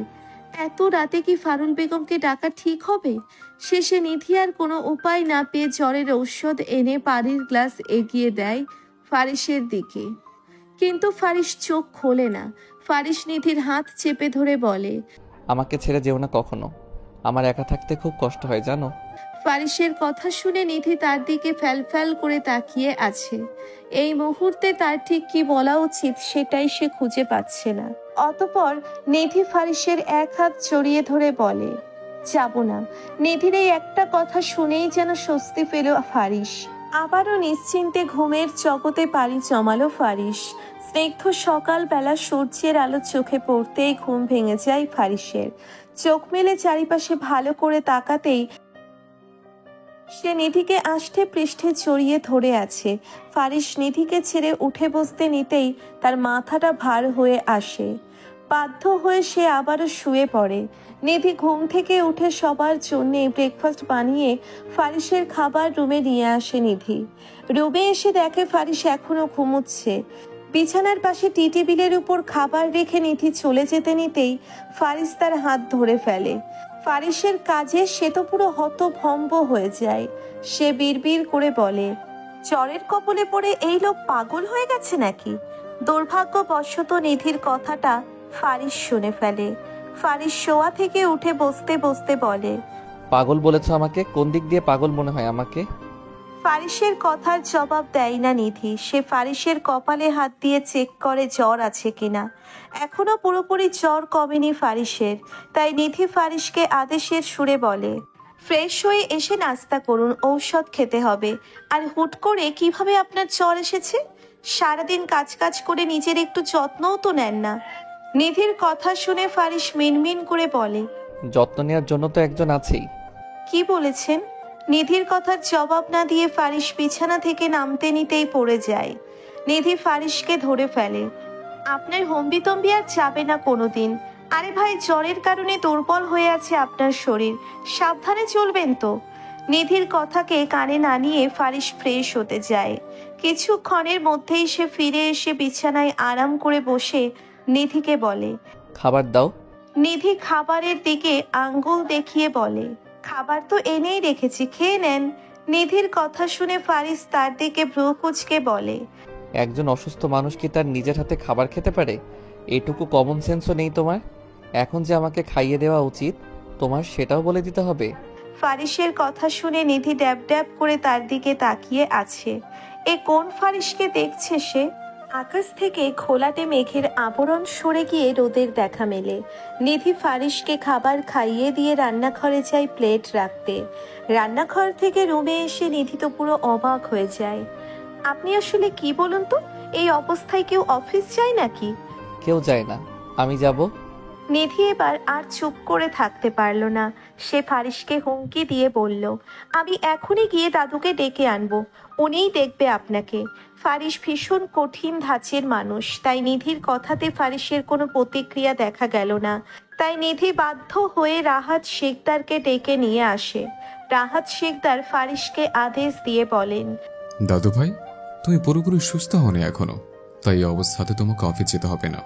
রাহাত শেখদারের কথাকে কানে নিল না ফারিস। সে নিজের মতো রেডি হতে ব্যস্ত ভ্যানিটির সামনে দাঁড়িয়ে। রাহাত শেখদার অপেক্ষায় ছিল কখন ফারিসের দৃষ্টি তার দিকে পড়বে, কিন্তু ফারিস ভুলেও তার দিকে তাকায় না। শেষে রাহাত শেখদার ব্যর্থ হয়ে বলেন, আমার অফিস তোমাকে আর সামলাতে হবে না দাদু ভাই। কালকে থেকে মেয়েটা অক্লান্ত পরিশ্রম করে তোমার সেবা যত্ন করেছে, তুমি তার বিন্দুমাত্র মূল্য না দিয়ে অসুস্থ শরীর নিয়ে এখন আবার অফিস যাচ্ছ। তুমি আবার অসুস্থ হয়ে গেলে তো তখন আবার বেশি দিন বিছানায় পড়ে থাকতে হবে। তার চেয়ে বরং এখন 2-1 দিন রেস্ট নাও, যেন পুরোপুরি সুস্থ হয়ে যাও। রাহাত শিকদারের কথা শুনে কিছু বলে না ফারিস। সে নিধির ঘন পাপড়ির চোখ দুটোর দিকে রক্তিম চোখে তাকিয়ে আছে। তা বুঝতে পেরে নিধি রাহাত শিকদারের পিছনে লুকিয়ে যায়। কিছুক্ষণ গম্ভীর থেকে ফারিস একটা লম্বা দীর্ঘশ্বাস ফেলে বলল, তোমার কথাই রইল, এবার খুশি মনে দিন কাটাও তুমি। ফারিসের কথা শুনে হাসেন রাহাত শিকদার। তিনি আর রুমে না থেকে চলে যান। নিধি ও রাহাত শিকদারের পিছন পিছন যেতে নিতেই ফারিস নিধির হাত চেপে ধরে বলল, আমি না অসুস্থ, তা আমার সেবা না করে কোথায় যাওয়া হচ্ছে শুনি?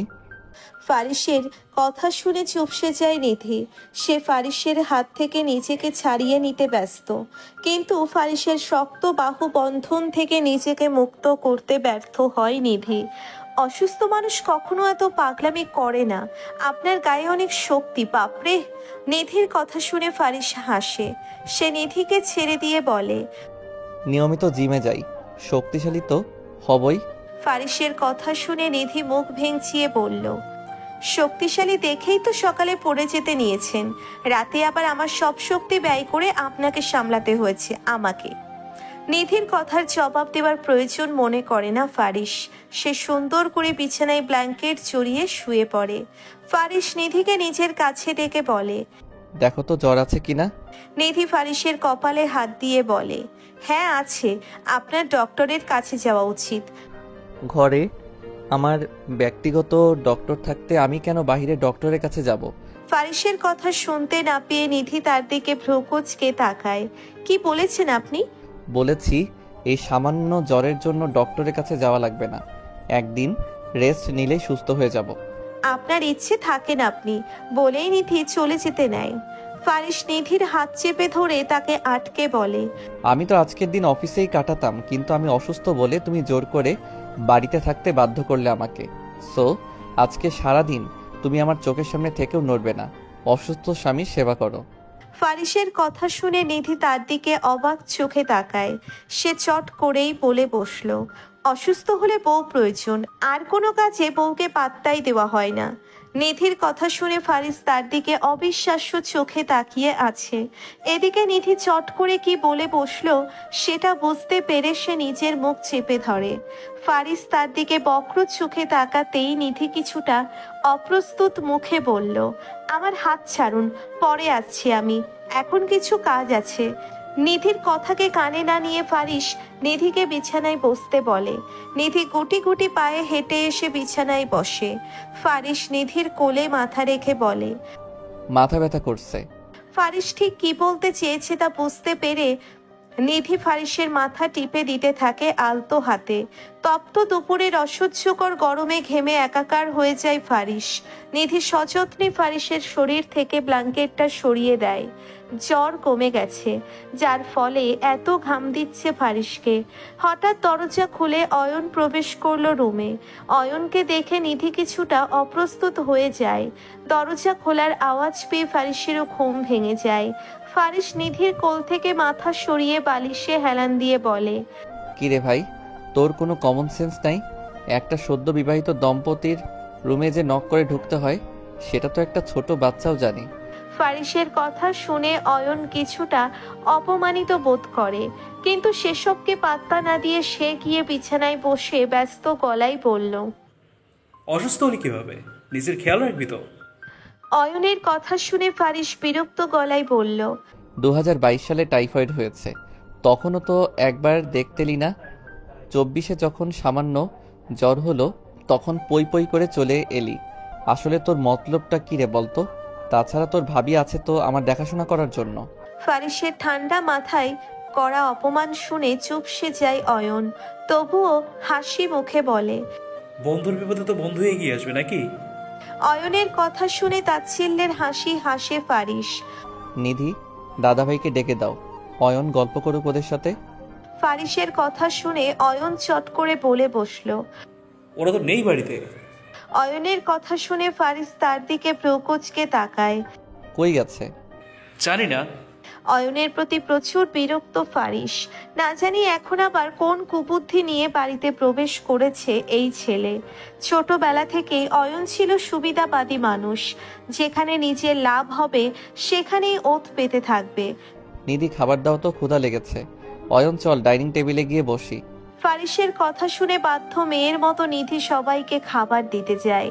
সবাইকে খাবার বেড়ে দিয়ে নিধি এক পাশে দাঁড়ায়। তা দেখে ফারিস ভ্রু কুঁচকে পড়ল। দাঁড়িয়ে আছো কেন, বসো। আমাকে খাইয়ে দিতে হবে সেটা কি ভুলে গেছো নাকি? ফারিসের ধমক খেয়ে নিধি অয়নের দিকে আর চোখে তাকিয়ে বলল, এখানে? নিধির কথা শুনে অয়ন চট করে বলে বসল, ভাবির যখন ভালো লাগছে না তখন নিজের হাতেই খেয়ে নেয়, না হলে আমি তোকে খাবার খাইয়ে দিই। অয়নের কথা শুনে নিধি চড়ে হেসে ওঠে। তা দেখে ফারিস নিধির দিকে রক্তিম চোখে তাকিয়ে বলে, আমার বউ থাকতে আমি কেন অন্য কারো হাতে খাবার খাবো? নিধি যা বলেছি তা কি তুমি করবে? ফারিসের কথা শেষ হতে না হতেই নিধি ফারিসের পাশের চেয়ারটা টেনে বসে পড়ে তাকে খাবার খাইয়ে দেওয়ার জন্য। খাবার খেতে খেতে ফারিস বলল, আজকে রান্নাটা অনেক মজা হয়েছে। ফারিসের কথা শুনে অয়ন বলল, কই, অত মজা তো হয়নি। অয়নের কথা শুনে ফারিস তার দিকে বিরক্তি ভরা নয়নে তাকিয়ে বলল, মজা লাগবে কিভাবে তোর কাছে? তুই তো আর তোর বউয়ের হাতে খাবার খাচ্ছিস না। সারাদিন ক্লাবের মেয়েদের সাথে ডিনার করে করে তোর রুচিটাই নষ্ট হয়ে গেছে, তাই খাবারে ভালো টেস্ট পাচ্ছিস না। খাবারে ভালো টেস্ট পাওয়ার জন্য বিয়ে কর, তারপর বউয়ের হাতে খাবার খেয়ে দেখিস খাবারে কেমন আলাদা একটা টেস্ট আসে। ফারিসের কথা শুনে নিধি হতভম্ব হয়ে যায়। এই লোক কি আসলেই পাগল হয়ে গেছে কিনা তাই ভাবছে সে। নিধি আর অয়ন মুখোমুখি দাঁড়িয়ে আছে। অয়নের ঠোঁটে বাঁকা হাসি। সে নিধির দিকে কিছুটা অসহায় চোখে তাকিয়ে বলল, আমি কি কখনো তোমার খারাপ চাই নিধি? ফারিস তোমার জন্য পারফেক্ট পুরুষ নয়। অয়নের কথা শুনে নিধি তার দিকে চোখ গরম করে তাকিয়ে বলল, আমার জন্য কে সঠিক আর কে ভুল সেটা আপনাকে বলতে হবে না। পারফেক্টের থেকে পার্মানেন্ট কেউ দরকার, সে হলো ফারিস। কেউ একজনও তো ছিল আমার জীবনে পারফেক্ট, কই সে তো আর আমার জীবনে পার্মানেন্টলি থেকে যায়নি। নিধির কথা শুনে অয়ন বিড়বিড় করে বলল, তুই যখন আমার হলি না তখন আমি তোকে কিভাবে ফারিসে হতে দেই বল? অয়নের কথা বুঝতে না পেরে নিধি তার দিকে জিজ্ঞাসু দৃষ্টিতে তাকাতেই সে আবার বলল, ফারিস তোমাকে ভালোবাসে না নিধি, তার মনে তো অন্য এক নারীর রাজত্ব করছে। দেখো না ফারিস তোমাকে কেমন ধমক দেয়, শুধু শুধু রাগারাগি করে তোমার সাথে। এসব কি আর এমনি এমনি করে কেউ? অয়নের কথা শুনে নিধি হতভম্ব হয়ে যায়। তবুও সে নিজেকে সামলিয়ে বলল, কে বলেছে উনি আমার সাথে খারাপ বিহেভ করছে? ওনার থেকে কেউ আমাকে বেশি ভালোবাসতে পারবে না। আপনি আমাকে এসব ভুয়া তথ্য দিয়ে ওনাকে আমার কাছে খারাপ বানাতে পারবেন না। তাই দয়া করে এখান থেকে চলে যান প্লিজ। উনি এখনই চলে আসবে বাড়িতে। নিধির কথা শুনে অয়ন এক পাও নড়ল না, বরং সে আরো শক্তপোক্ত হয়ে দাঁড়িয়ে তার পকেট থেকে মোবাইল বের করে নিধির দিকে ধরে বলল, আমি যদি তোমাকে ভুলভাল খবরই দিয়ে থাকি তাহলে এইসব ছবি কি মিথ্যে? মোবাইলের স্ক্রিনের দিকে তাকিয়ে নিধির চোখ ছলছল করে উঠল। মোবাইলের স্ক্রিনে ফারিস আর একটা সুন্দরী নারী একে অপরকে জড়িয়ে ধরে হাস্য উজ্জ্বল দৃষ্টিতে তাকানো একটা ছবি। নিধি মোবাইলের স্ক্রিন থেকে চোখ সরিয়ে বলল, এসব বন্ধ করুন। আপনার মতো দুমুখ মানুষকে অন্তত আমি বিশ্বাস করব না।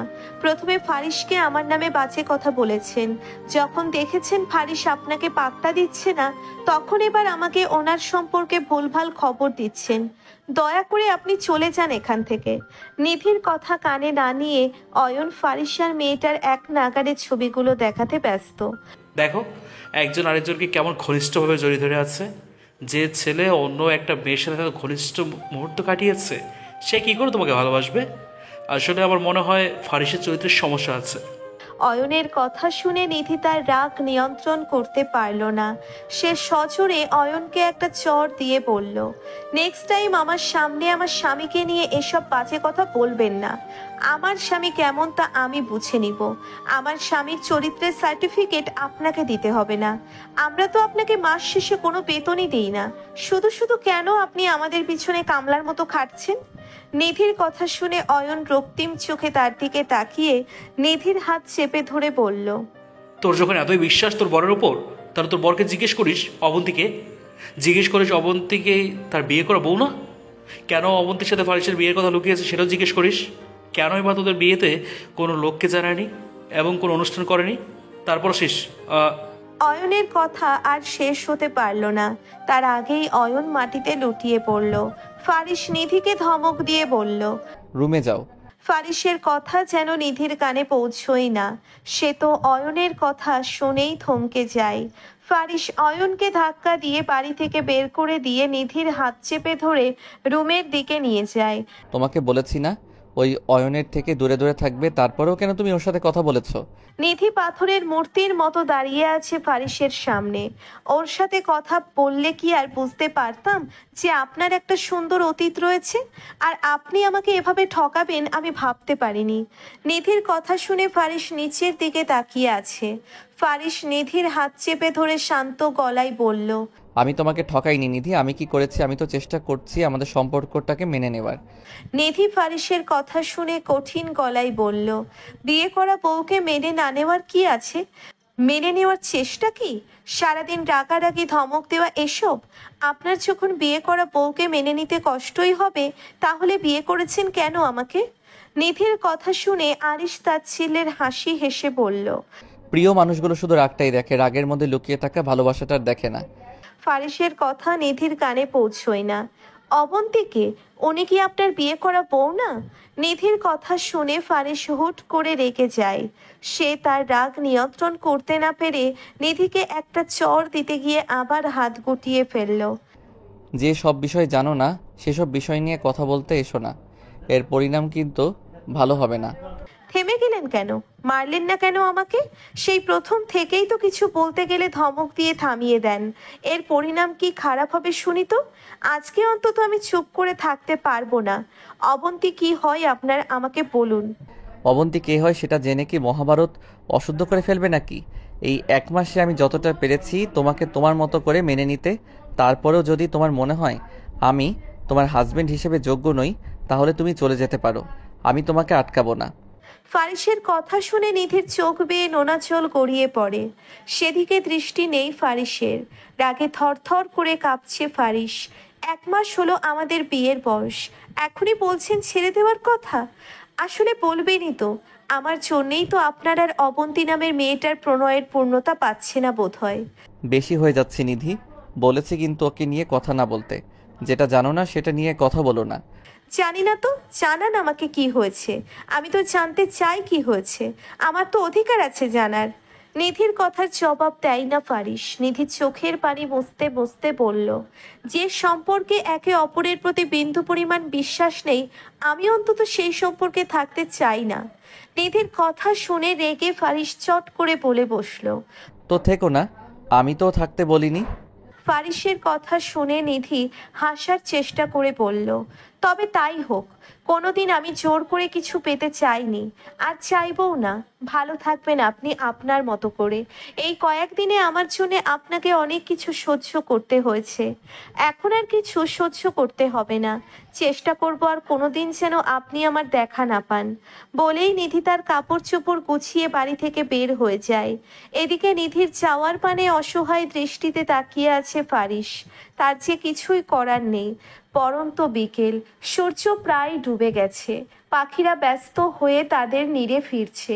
সেদিকে নজর নেই নিধির। সে নিস্তব্ধ হয়ে রাস্তার পাশের একটা বেঞ্চে বসে আছে। হুট করে নিধির সামনে 3টে ছেলে এসে দাঁড়ায়। পরিস্থিতি বেগতিক দেখে নিধি চুপসে যায়। সে ঠিক কি করবে বুঝে উঠতে পারল না। তার আগেই 3টে ছেলের মধ্যে একজন নিধির দিকে একটা জ্বলন্ত সিগারেট ছুঁড়ে মারে। জ্বলন্ত সিগারেটটা এসে নিধির পায়ে পড়ে। 3 জনের মধ্যে থেকে একটা ছেলে এগিয়ে এসে নিধির হাত ধরতে যেতেই ভয়ে ছেলেটার চোখ মুখ চুপসে যায়। 3টে ছেলেই দৌড়ে সেই স্থান ত্যাগ করে। পুরো ব্যাপারটা যেন নিধির মাথার উপর দিয়ে গেল। কি হয়েছে সেটাই বুঝতে পারল না সে। হঠাৎ ছেলেগুলোর পরিবর্তন দেখে বেশ অবাকই হয় সে। নিধি আর দেরি না করে একটা রিক্সা দাঁড় করিয়ে উঠে পড়ে। এখান থেকে কিছুটা দূরেই নিধির একটা ফ্রেন্ডের বাসা আছে। সেখানেই আপাতত 2-1 দিন থাকবে ভেবেছে নিধি। নিধি রিকশায় উঠে যেতেই গাছের আড়াল থেকে একটা ছেলে বের হয়ে আসে। কলিং বেলের আওয়াজ শুনে দরজা খুলে দেয় ইকরা। দরজা খুলে প্রাণপ্রিয় বান্ধবীকে দেখে খুশিতে চোখ ছলছল করে ওঠে ইকরার। সে এক হাতে নিধিকে জড়িয়ে ধরে কান্না ভেজা কণ্ঠে বলল, ভুলেই তো গিয়েছিস তোর মিতাকে। কতদিন বলেছি ঢাকায় এসে কয়েকটা দিন আমার সাথে থেকে যা, আমার একা একা ভালো লাগে না এখানে। তুই শুনলি কই সেটা? আজ হঠাৎ করে এত বছর পর তোকে দেখে সত্যি আমার খুব আনন্দ হচ্ছে। ইকরার কথা শুনে নিধি হেসে ফেলে। আনন্দ হচ্ছে তো কাঁদছিস কেন? নিধির কথা শুনে হেসে ফেলে ইকরা। সে দরজার সামনে থেকে সরে গিয়ে নিধিকে ঘরে ঢোকার জন্য জায়গা করে দেয়। অনেকদিন পরে পুরনো বান্ধবীকে ফিরে পেয়ে দুজনেই গল্পে মেতে ওঠে। গল্প করতে করতে নিধি তার সাথে ঘটে যাওয়া ঘটনাগুলোও ইকরাকে খুলে বলে। এতে ইকরা কিছুটা ব্যথিত হয়ে বলল, কি মানুষ রে বাবা! তুই তো ওই অয়নসার কথা তোর বরকে বলেছিস, তাহলে তোর বর ওই মেয়েটার সম্পর্কে তোকে বললে কি এমন ক্ষতি হতো? আসলে আমাদের মেয়েদের কেউ আপন ভাবতে চায় না। কিছু থেকে কিছু হলেই গায়ে হাত তুলবে, নয়তো বাড়ি থেকে বের হয়ে যেতে বলবে। ইকরার কথা শুনে নিধি তাচ্ছিল্যের হাসি হেসে বলল, সব ছেলে এমন না রে। কিছু কিছু পুরুষ আছে যারা মন উজাড় করে ভালোবাসতে জানে। সেই পুরুষদের সঙ্গে আসলেই ভাগ্যবান। আচ্ছা বাদ দে, তোর বর কি করে? নাম কি? নিজেদের একটা কোম্পানি আছে, ওনার নাম ফারিস। নিধির কথা শুনে ইকরা তার দিকে অবাক হয়ে তাকিয়ে বলল, কি বলিস? পুরো নাম কি? তোর জিজুর অফিসের বসের নামও ফারিস? নিধি ইকরার কথাকে হেসে উড়িয়ে দিয়ে বলল, দুনিয়াতে কত ফারিস আছে, আর আমার মনে হয় না জিজু ওনার মতো হম্বিতম্বি করা মানুষের অফিসে কাজ করবে। আরে তুই বল না প্লিজ। মেহেরাব ফারিস শিকদার। নিধির কথা শুনে ইকরা পুরো হতভম্ব হয়ে যায়। তবুও ইকরা সেটা নিধিকে বুঝতে না দিয়ে বলল, আচ্ছা বাদ দে, তোর যতদিন ইচ্ছে এখানে থাকতে পারিস, আমারও ভালো লাগবে। তাছাড়া তোর জিজু তো সারাদিন অফিসেই থাকে। ইকরার কথা শুনে নিধি তার দিকে কৃতজ্ঞতার দৃষ্টিতে তাকিয়ে বলল, ধন্যবাদ দোস্ত, আর দোয়া কর আমি যেন খুব শিগগিরই একটা জব পেয়ে যাই। বাড়িতে গেলেও তো লাথি দিয়ে বের করে দিবে। এর চেয়ে একটা জব খুঁজে নিজের খরচ নিজেই বহন করি। তোর পরিবারটা কেন যে তোর সাথে এমন করে কে জানে। বাদ দে এসব। আচ্ছা, ইকরাতের ফ্ল্যাটে 2টা বেডরুম আর একটা গেস্ট রুম আছে। ইকরা আর তার বর একটা বেডরুমে থাকে, আর অন্য বেডরুমটা নিধিকে থাকতে দেয় ইকরা। ইকরা নিধির রুমে এসে তাকে ডিনার করতে থাকে। নিধিও বাধ্য মেয়ের মতো ইকরার সাথে ডাইনিং টেবিলে গিয়ে বসে। খাবার খেতে খেতে ইকরা নিধির চাকরির ব্যাপারে কথা ওঠায়। ইকরা তার বরকে বলল, তুমি দেখো না নিধির জন্য কোনো চাকরি পাও কি না। ওর এখন একটা জবের অনেক প্রয়োজন।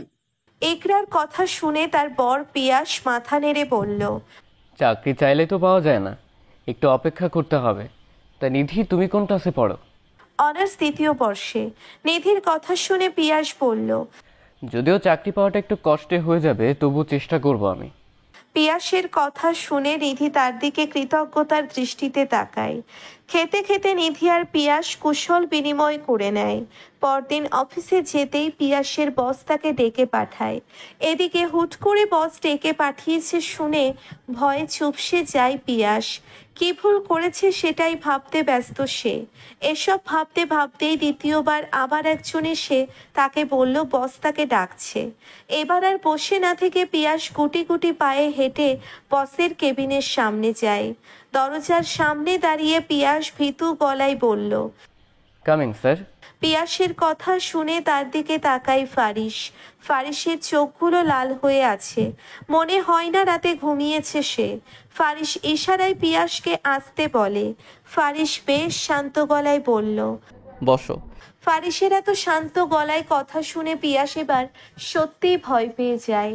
কে জানে এখন তার উপর দিয়ে কোন ঝড় বয়ে যাবে। কি আশ্চর্য, বসতে বলেছি তো। ফারিসের ধমক খেয়ে পিয়াস তাড়াতাড়ি চেয়ার টেনে বসে পড়ে।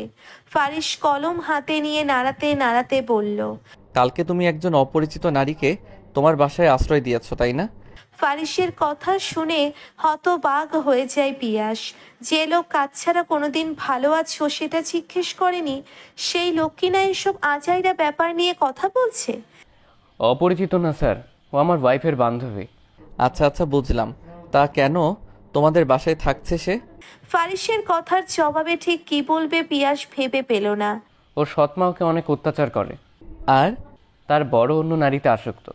এই অবস্থাতে তার থাকার মতো কোনো জায়গা নেই, তাই জব পাওয়া পর্যন্ত আপাতত আমাদের বাসায় থাকবে। আমরা ওকে বলেছি থাকতে। পিয়াসের কথা শুনে রাগে থরথর করে কাঁপছে ফারিস। সে টেবিলের উপর একটা ঘুষি মেরে বলল, আমার বউ চাকরি করবে? ফারিসের কথা শুনে হতভম্ব হয়ে যায় পিয়াস। ফারিস কি বলছে পিয়াস কিছুই বুঝতে পারল না। কি বলছেন স্যার? আপনি বিয়ে করেছেন, আর আপনি এত রেগে যাচ্ছেন কেন?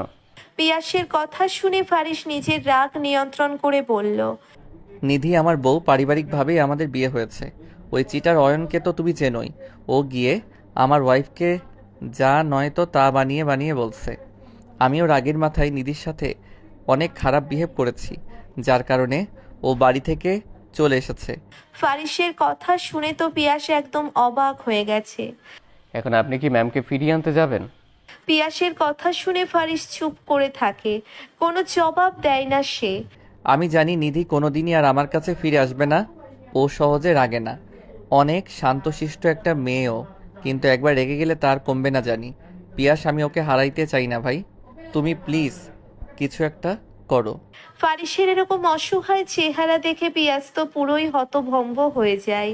সে কিভাবে ফারিসকে সাহায্য করবে সেটাই ভাবছে। ড্রয়িং রুমে বসে বসে নিধি টিভিতে টম অ্যান্ড জেরি দেখছে। ইকরা রান্নাঘরে রান্না করছে। নিধি অবশ্য তাকে সাহায্য করতে চেয়েছে, কিন্তু ইকরা জোর করে তাকে রান্নাঘর থেকে বের করে দেয়। তাই বাধ্য হয়ে নিধি টিভি দেখতে ব্যস্ত হয়ে পড়ে। হঠাৎ কলিং বেল বেজে ওঠে। ইকরা রান্নাঘর থেকে চেঁচিয়ে বলল, নিধি দেখ তো কে এসেছে। নিধি কোলের উপর থেকে রিমোটটা রেখে দরজা খুলে দেয়। দরজা খুলে দিয়ে নিধি পুরো হতভম্ব হয়ে যায়। রাগে ফুঁসতে থাকে নিধি। দরজার বাহিরে ফারিস আর পিয়াস দাঁড়িয়ে আছে। ফারিসকে দেখে নিধি কিছুটা রেগে যায়। নিধি রেগে গিয়েই দরজার সামনে থেকে সরে যায়। নিধি সরে যেতেই পিয়াস আর ফারিস বাসায় প্রবেশ করে। নিধি কিছুটা ক্ষিপ্ত সুরে পিয়াসকে বলল, এসব কি ভাইয়া? উনি কিভাবে জানলেন আমি এই বাসায় থাকি? আর উনি আপনার সাথেই বা কেন? নিধির কথা শুনে ফারিস তার দিকে শান্ত চোখে তাকায়। পিয়াস ইশারায় নিধিকে চুপ করতে বলে। ড্রয়িং রুম থেকে চেঁচামেচির আওয়াজ শুনে ইকরা রান্নাঘর থেকে বের হয়ে ড্রয়িং রুমে আসে। ইকরা ফারিসকে দেখে ইশারায় পিয়াসকে জিজ্ঞেস করে, কে এই ব্যক্তি? আমার বস। পিয়াসের কথা শুনে ফারিস নিধির দিকে তাকিয়ে বলল, নিধির জামাই আমি। ফারিসের কথা শুনে নিধি বিষম খায়, আর ইকরা উৎফুল্ল হয়ে বলল, আরে বসুন ভাইয়া, আমি কফি বানিয়ে আনছি। বলেই ইকরা রান্নাঘরে চলে যায়। নিধিও দাঁড়িয়ে না থেকে ইকরার পিছন পিছন যায়। ফারিস নিধিকে বাধা দিয়ে বলে, তোমার সাথে কিছু কথা ছিল আমার, আশা করি তুমি কিছুটা সময় দিবে আমাকে। ফারিসের কথা শুনে পিয়াস নিধিকে বলল, স্যারকে রুমে নিয়ে যাও, আর তোমাদের ভুল বোঝাবুঝি মিটিয়ে নাও। নিধি সবার সামনে সিন ক্রিয়েট করতে চাচ্ছে না, তাই সে বলল, আচ্ছা। নিধির কথা শুনে চোখ দুটো উজ্জ্বল হয়ে উঠল ফারিসের। নিধি গুটি গুটি পায়ে হেঁটে রুমে চলে যায়। ফারিসও তার পিছন পিছন যায়। রুমে এসে নিধি ফারিসের দিকে রেগে বলল, আমাকে কি শান্তিতে বাঁচতে দিবেন না আপনি? আপনার জন্য কি আমি মরেও শান্তি পাবো না? চেঁচিয়ে কথা বলো না আমার সাথে। কি হবে চেঁচিয়ে কথা বললে? বড় জোর একটা চর মারবেন, আর কি করবেন? খুন করবেন? করুন তাহলে, অন্তত এই বিষাদময় জীবন থেকে রেহাই পাবো আমি। নিধির কথা শুনে ফারিসের মুখে তিমির নেমে এলো। সে মুখটা থমথমে করে বলল, যতটুকু বলা উচিত ঠিক ততটুকুই বলবা।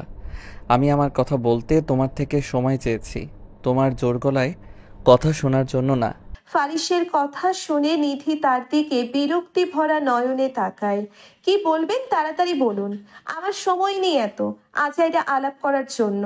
নিধির কথা শুনে ফারিস বড় একটা দীর্ঘশ্বাস ফেলে বলল, সামান্য ছোট একটা ব্যাপার নিয়ে তোমার উচিত হয়নি এইভাবে বাড়ি থেকে চলে আসা।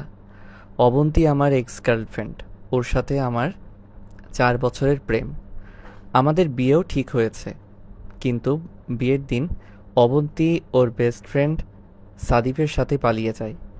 রিলেশন চলাকালীন সাদীপকে নিয়ে প্রায় আমাদের মধ্যে ঝগড়া হতো, কিন্তু অবন্তী সবসময় বলতো সাদীপ শুধু ওর বেস্ট ফ্রেন্ডই, অন্য কোনো সম্পর্ক নেই। ওর সব কথা মেনে নিয়েই বিয়ের সিদ্ধান্ত নিয়েছি আমি।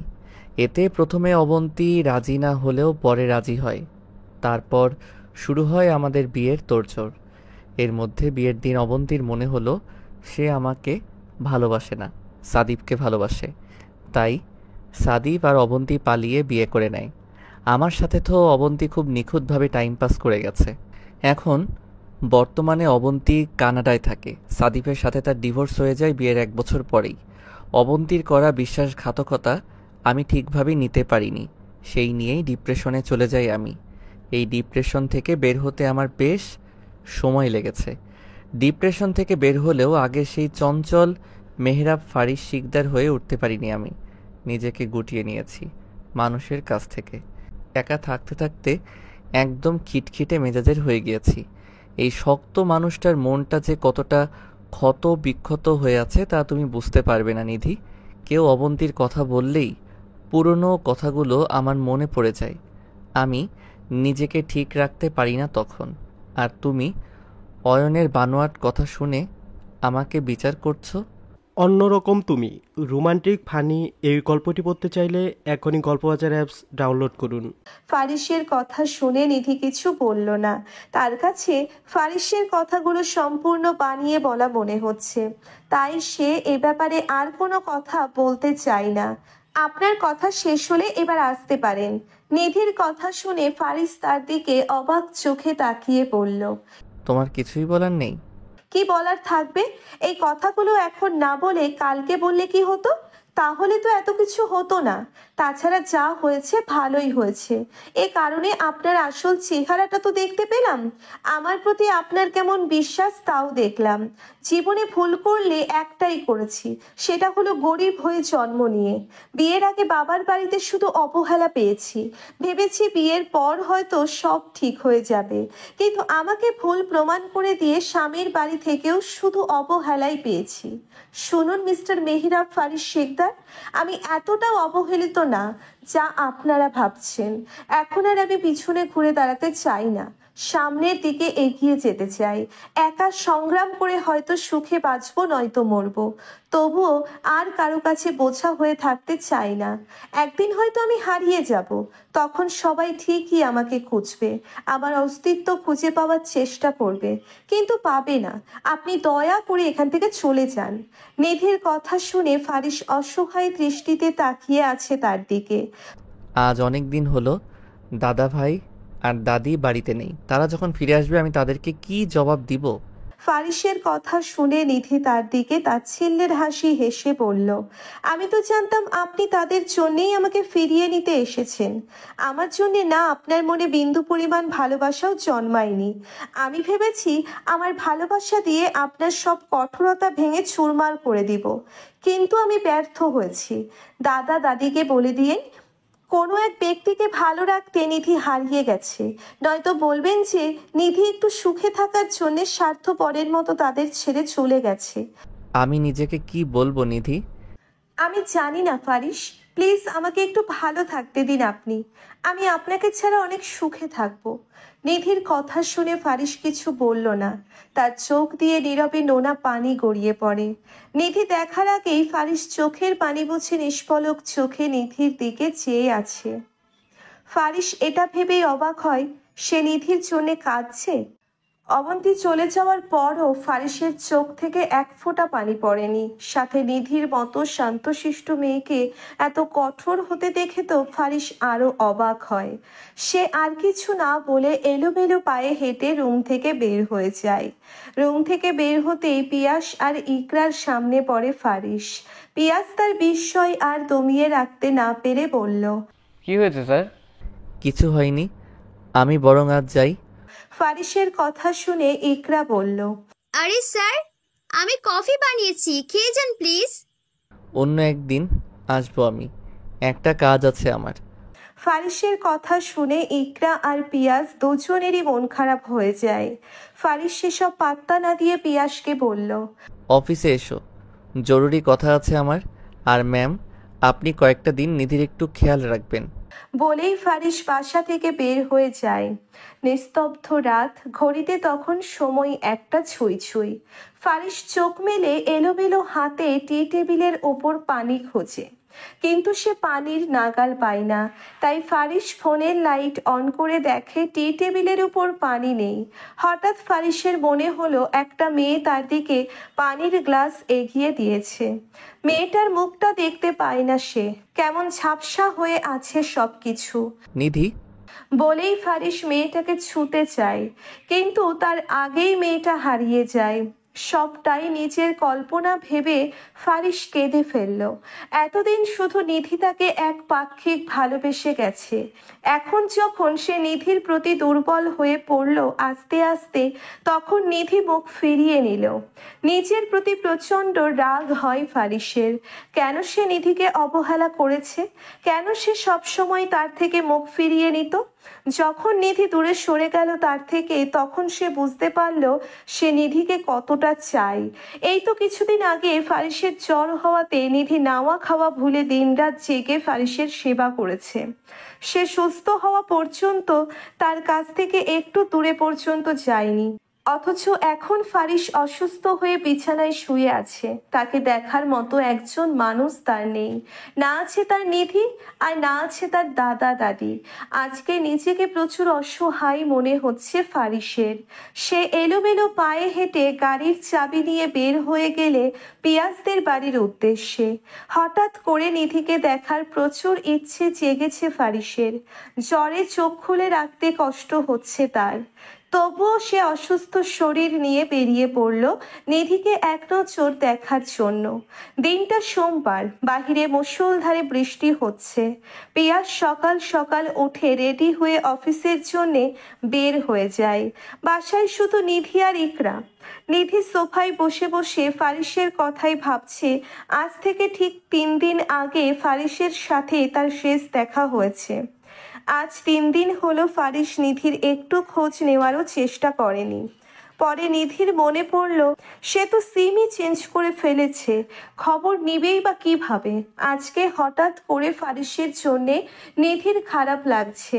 মনে হচ্ছে ফারিস ঠিক নেই, সেই নিয়েই সকাল থেকে চটপট করছে সে, কিন্তু কাউকে কিছু বলতে পারছে না, কারণ সেই তো ফারিসকে ফিরিয়ে দিয়েছিল সেদিন।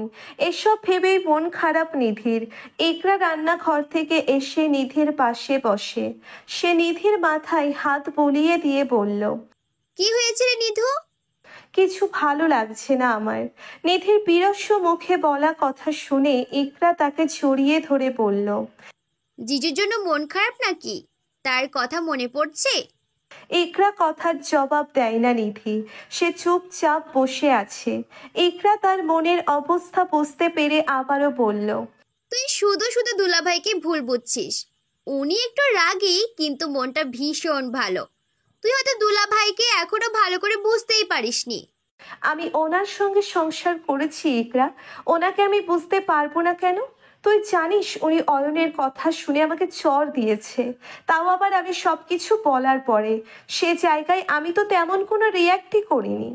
তুই যাই বলিস না কেন, তোর ভাইয়ার সাথে কথা বলা উচিত। একজন আরেকজনকে বুঝতে পারাটা হলো আসল ভালোবাসা। জানিস, এখন না বিচ্ছেদ জিনিসটা সম্পর্কে সচরাচর হচ্ছে। বিচ্ছেদের থেকে ভালো তুই তাকে বুঝে সবকিছু ঠিক করে নেওয়া। নিধি ইকরার কাঁধে হাত দিয়ে বলল, ছোটকাল থেকে বাবার রাজকন্যা হয়ে বড় হয়েছিস তুই। বিয়ের পর বরের রাজরানী তুই। আমার ছোট্ট থেকে কষ্ট করে বেড়ে ওঠার ব্যাপারটা অন্তত তুই বুঝতে পারবি না। একটুখানি সুখের আশায় আমি কি না করেছি বলতো। ফারিস নামক পাথর মনের মানুষটার মন পেতে চেয়েছি, সৎ মায়ের ভালোবাসা পেতে চেয়েছি। এ যেন অনেক কল্পনা আমার, যেটা পাওয়ার নয় সেই জিনিসটাই কেন যে সবসময় আমি পেতে চাই কে জানে। জিনিসটা তাদের হবে না জেনেও মানুষ সেই জিনিসটার ওপরেই বেশি আকৃষ্ট হয়। নিধির কথা শুনে ইকরা বড় একটা দীর্ঘশ্বাস ফেলে। আসলেই তার কিছু বলার নেই। ছোট কাল থেকে ইকরা আর নিধির বন্ধুত্ব, কখনো নিধির মুখ থেকে তার মায়ের অত্যাচার ছাড়া ভালো কোনো কথা শোনেনি। মেয়েটা কতটা কষ্ট করে বড় হয়েছে সেটা ইকরা খুব ভালো করেই জানে। সকাল থেকে কি বৃষ্টি হচ্ছে, ওয়েদারটা জোস, কিন্তু ইচ্ছে করছে শাড়ি পরতে। ইকরার কথা শুনে নিধি তার দিকে ভ্রু কুঁচকে বলল, তোর মনে রং লেগেছে নাকি? নিধির কথা শুনে ইকরা কিছুটা মন খারাপ করে বলল, এমনি ইচ্ছে করছে। তোর ভাইটা থাকলে হতো, শাড়ি পরা অবস্থায় আমাকে দেখলে অনেক খুশি হতো। ইকরার কথা শুনে নিধি একটা দীর্ঘশ্বাস ফেলে। সেও ভেবেছে তার একটা সুখের সংসার হবে, তার একজন নিজের মানুষ থাকবে যে তাকে কেয়ার করবে, ভালোবাসবে। তার একান্ত মানুষটাকে নিয়ে তার পছন্দের জায়গা পাহাড়ে হারিয়ে যাবে। কিন্তু তার কিছুই হলো না। মানুষ আসলে খুব করে যা চায় তা কখনো পায় না।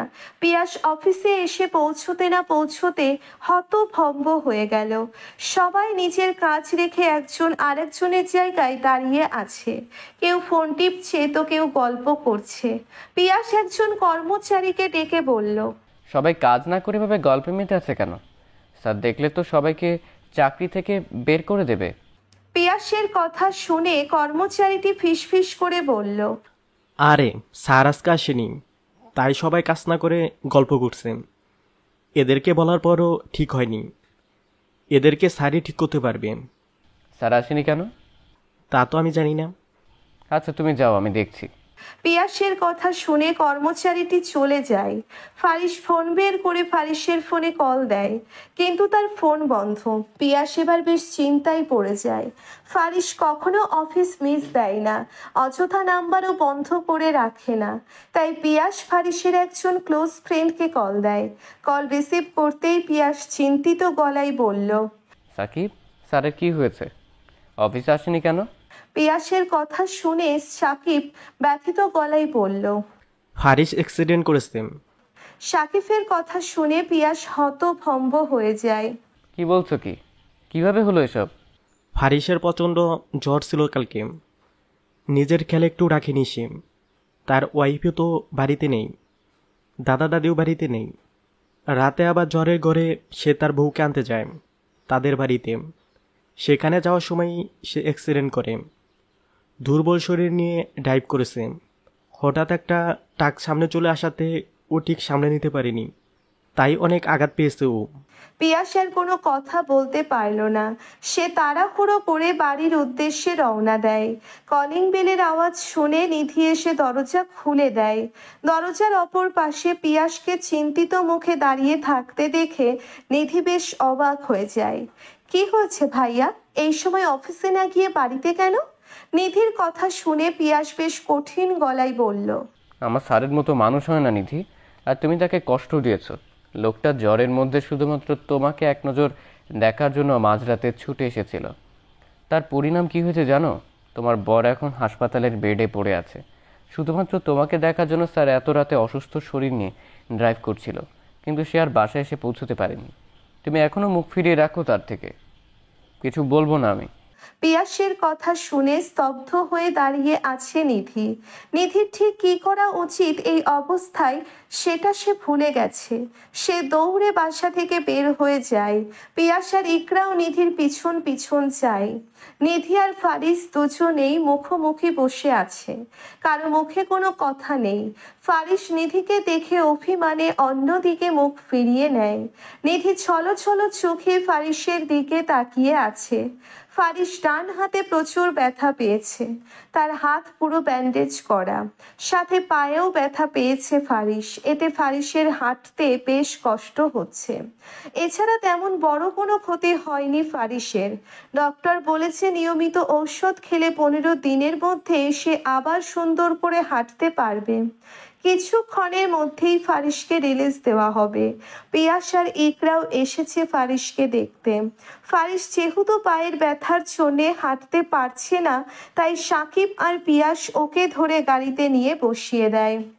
পিয়াস গাড়ি ড্রাইভ করছে, তার পাশে ইকরা।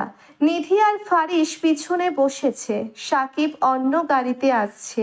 নিধি আর ফারিস কারো মধ্যে কোনো কথা নেই, দুজনেই নীরবতা পালন করছে যেন। কিছুক্ষণের মধ্যে গাড়ি এসে ফারিসদের বাড়ির সামনে থামে। পিয়াস আর নিধি নেমে ফারিসকে ধরে বাড়িতে নিয়ে আসে। সাকিবও এসে পৌঁছয় বাড়িতে। নিধি সবাইকে গল্প করতে বলে রান্নাঘরে সবার জন্য চা বানাতে যায়। চা বানিয়ে এনে সবাইকে দিয়ে নিধিও বসে তাদের পাশে। গল্পের মেইন টপিক হচ্ছে নিধি। সাকিব ফারিসের দিকে অভিমানের দৃষ্টিতে তাকিয়ে বলল, বিয়ে করেছিস, দাওয়াত পর্যন্ত দিলি না। তুই নাকি আমার বেস্ট ফ্রেন্ড। উপস, সরি, ভুলেই তো গিয়েছি। আপনার বেস্ট ফ্রেন্ড তো অয়ন, সে দাওয়াত পেয়েছে, অথচ আমরা দাওয়াত পেলাম না। সাকিবের কথা শুনে ফারিস হেসে বলল, বিয়েটা হুট করেই হয়েছে, আর অয়নকে আমি ইনভাইট করিনি, দাদুভাই বলেছে। সবাই না জানিয়ে বিয়ে করার পর এই কথাই বলে। যাক সে সব, টিট তো অন্তত দিতে পারিস। ভাইরে, তোকে আমি ভাঙা হাত পা নিয়ে বাহিরে ট্রিট দিতে যাব নাকি? ফারিসের কথা শুনে সাকিব হতাশ চোখে তাকিয়ে বলল, বাইরে কই যেতে বললাম? তুই যাকে এত ভালোবাসিস, যাকে দেখার জন্য মাঝরাতে অসুস্থ শরীর নিয়ে বেরিয়ে গেলি, তার হাতের স্পেশাল বিরিয়ানি খেতে চাই। সাকিবের কথা শুনে ফারিস নিধির দিকে তাকালো, পরক্ষণে আবার মুখ ফিরিয়ে নিয়ে বলল, আমি জানি না ও বিরিয়ানি রান্না করতে পারে নাকি, তোদের ভাবি তোরাই বল। ফারিসের কথা শুনে সাকিব নিধির দিকে হতাশ চোখে তাকিয়ে আছে। নিধি তা বুঝতে পেরে বলল, আমি রান্না করতে পারি, আপনারা বসুন, আমি রান্না করছি। বলেই নিধি রান্নাঘরে চলে যায়।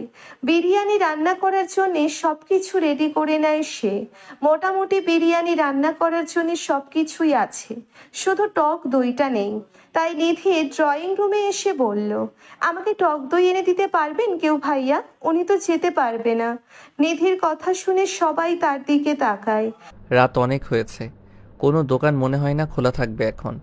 বাসায় দুধ আর লেবু আছে, সেটা দিয়ে টক দই বানিয়ে নিতে বল সাকিব। ফারিসের কথা শুনে অবাক হয় নিধি। ছেলেরা এসব বিষয়ে খেয়ালও রাখে।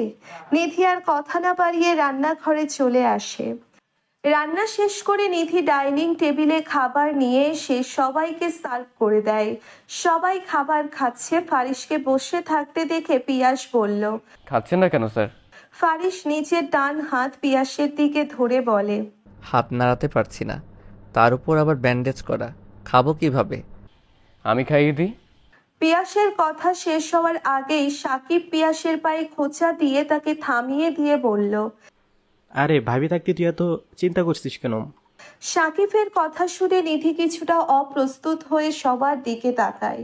সবার সামনে নাকি তাকে খাইয়ে দিতে হবে। নিধির দিকে তাকিয়ে ফারিস বলল, থাক, তার সমস্যা হলে খাইয়ে দিতে হবে না, আমি খাবো না। ফারিসের কথা শুনে নিধি তার দিকে বিরক্তি ভরা নয়নে তাকিয়ে বলল, অসুস্থ তারপরেও ন্যাকামি গেল না। বলেই নিধি ফারিসের সামনে থেকে খাবারের প্লেট টেনে নিয়ে তাকে খাইয়ে দেয়। নিধির করা কাজে সবাই হাসছে। পিয়াস ইকরা নিজেদের বাড়ি চলে যায় খাবার খেয়ে। সাকিব ওদের বাড়িতে পৌঁছে দিয়ে আসে। ফারিসদের বাড়ি এখন পুরো ফাঁকা। কিছুক্ষণ আগেও সবার হইচয়ে বাড়ি মেতেছিল। সবাই চলে যাওয়াতে নিধির মনটা একটু খারাপ। সে ব্যালকনিতে চুপচাপ দাঁড়িয়ে আছে। ফারিস রুমে শুয়ে আছে। হঠাৎ কাঁচ ভাঙার আওয়াজ শুনে নিধি তাড়াতাড়ি রুমে আসে। সমস্যা কি আপনার? বলেছি তো একা একা কোনো কাজ না করতে, তারপরেও কেন একা একা গ্লাসে পানি ঢালতে গিয়েছেন? আমার সাথে কথা বলতে আপনার লজ্জা লাগছে? এত ইগো কিসের আপনার? নিধির কথা শুনে ফারিস তার দিকে ভ্রু কুঁচকে তাকায়। Shut up. একটুও পরিবর্তন হননি আপনি, আগের মতোই আছেন। বলেই নিধি কাচের টুকরোগুলো এক জায়গায় জড়ো করে ডাস্টবিনে নিয়ে রাখে। রান্নাঘর থেকে গ্লাস নিয়ে এসে নিধি ফারিসকে পানি দেয়। এখন থেকে আমার সাথে রাগারাগি করলে ঘরে রান্না বন্ধ করে দিব। নিধির কথা শুনে ফারিস হেসে ফেলল। অনলাইনে খাবার অর্ডার করলে পুরো হোটেলের খাবার বাড়িতে এনে দিয়ে যাবে, আর তুমি আমাকে রান্না বন্ধ করে দেওয়ার হুমকি দিচ্ছ? ফারিসের কথা শুনে নিধি চুপসে যায়। পরক্ষণে হেসে বলল, চুল টেনে দৌড় দিব। কি করতে পারবেন তখন আপনি? দৌড়ে ধরতে যাবেন আমাকে? কিন্তু কিভাবে? নিধির কথা শুনে ফারিসের মন খারাপ হয়ে যায়। অসহায়ত্বের সুযোগ নিও নামে, একদিন আমার পা ঠিক হয়ে যাবে, তখন কি করতে পারবে তুমি? তখনকার ব্যাপার তখন দেখা যাবে, এখন তো আমার দিন, বলেই হেসে ফেলল নিধি। একটা কথা বলবে নিধি? বলুন। তুমি কি নিজের ইচ্ছেতে এসেছো বাড়ি? হঠাৎ এ কথা কেন? বলো তুমি, তোমাকে জোর করে কিছুই করতে হবে না। তুমি যদি আমার কালো অতীত জেনে চলে যেতে চাও তাহলে চলে যাও, আমি তোমাকে আটকাবো না। ওই দিন অবন্তীর কথা বলাতে আমার মাথা ঠিক ছিল না, তোমার সাথে অনেক বাজে ব্যবহার করে ফেলেছি আমি, তুমি আমাকে ক্ষমা করো। অতীত তো আমারও ছিল, আপনি তো মেনে নিয়েছেন। আপনি যদি স্বাভাবিকভাবে আমাকে সবকিছু বলতেন তাহলে হয়তো আমি বাড়ি ছেড়ে যেতাম না। মাথা ঠিক ছিল না আমার। ছেলেদের মাথা সবসময় নষ্টই থাকে। এরে অপমান করছো কিন্তু। অপমান করছি না, যা সত্যি তাই বলেছি। নিধির কথা শুনে ফারিস তার দিকে মুখ গোমড়া করে তাকিয়ে আছে। বৃষ্টি হচ্ছে বাহিরে। তো অসুস্থ শরীর নিয়ে ভেজার ইচ্ছে আছে নাকি? না, বৃষ্টি বিলাস করতে ইচ্ছে করছে প্রিয় মানুষটার সাথে। প্রিয় মানুষ কে? তাকে ডেকে নিয়ে আসুন, তারপর গল্প করুন। আমি না হয় নীরব শ্রোতা হয়ে আপনাদের চা কফি বানিয়ে দিব। মজা করছো? কি মনে হয়? জানি না, চলো বেলকনিতে যাই। অসুস্থ শরীর নিয়ে আপনাকে কোথাও যেতে হবে না, রুমেই থাকুন। না। বলেই ফারিস বিছানা থেকে নামতে যায়, কিন্তু পায়ের ব্যথার জন্যে হাঁটতে পারে না। নিধি ফারিসকে ধরে ফেলে বলল, এত বেখেয়ালি কেন আপনি? বেখেয়ালি দেখেই তো তোমাকে আবার ফিরে পেলাম, অ্যাক্সিডেন্ট হয়েছে দেখেই তো তুমি ফিরে এসেছো। ধুর, কি সব বলছেন? আমাকে ধরুন, আমি নিয়ে যাচ্ছি বেলকনিতে। নিধির কথা শুনে ফারিস তাকে ধরে হেঁটে হেঁটে ব্যালকনিতে আসে। ফারিস বাহিরের দিকে তাকিয়ে বলল, ভালো লাগছে না। কেন? জানি না, জড়িয়ে ধরো তাহলে ভালো লাগবে। ফারিসের কথা শুনে নিধি কিছুটা লজ্জা পেয়ে বলল, আজাইরা আবদার। নিধির কথা শুনে ফারিস তার দিকে অসহায় দৃষ্টিতে তাকিয়ে আছে। 1 মাস পর ফারিস দীর্ঘদিন বেড রেস্টে থাকার কারণে অফিসে আসতে পারেনি, তাই অফিসের কিছুটা দায়িত্ব অয়নের ওপরেই ছিল। রাহাত শিকদার অয়নের উপর দায়িত্বটা দেয়। কয়েকদিন ধরেই অফিসের হিসাবে গড়মিল দেখা যায়। ফারিস তা বুঝতে পেরে অয়নের উপর নজর রাখতে দেয় পিয়াস আর সাকিবকে। উপযুক্ত প্রমাণ তৈরি করতে সক্ষম হয় পিয়াস আর সাকিব। অয়ন ফারিসদের অফিসের টাকা লুটপাট করে তার পকেট মোটা করেছে, তাই অয়নকে পুলিশে দেওয়া হয়। ফারিসের টাকা লুটপাট হলেও সে অয়নকে জেলে ঢুকাতে পেরে খুশি প্রচুর। সে অয়নকে দু চোখেও দেখতে পারে না। যখন সে নিধিকে উল্টোপাল্টা বুঝিয়েছে তখন থেকে।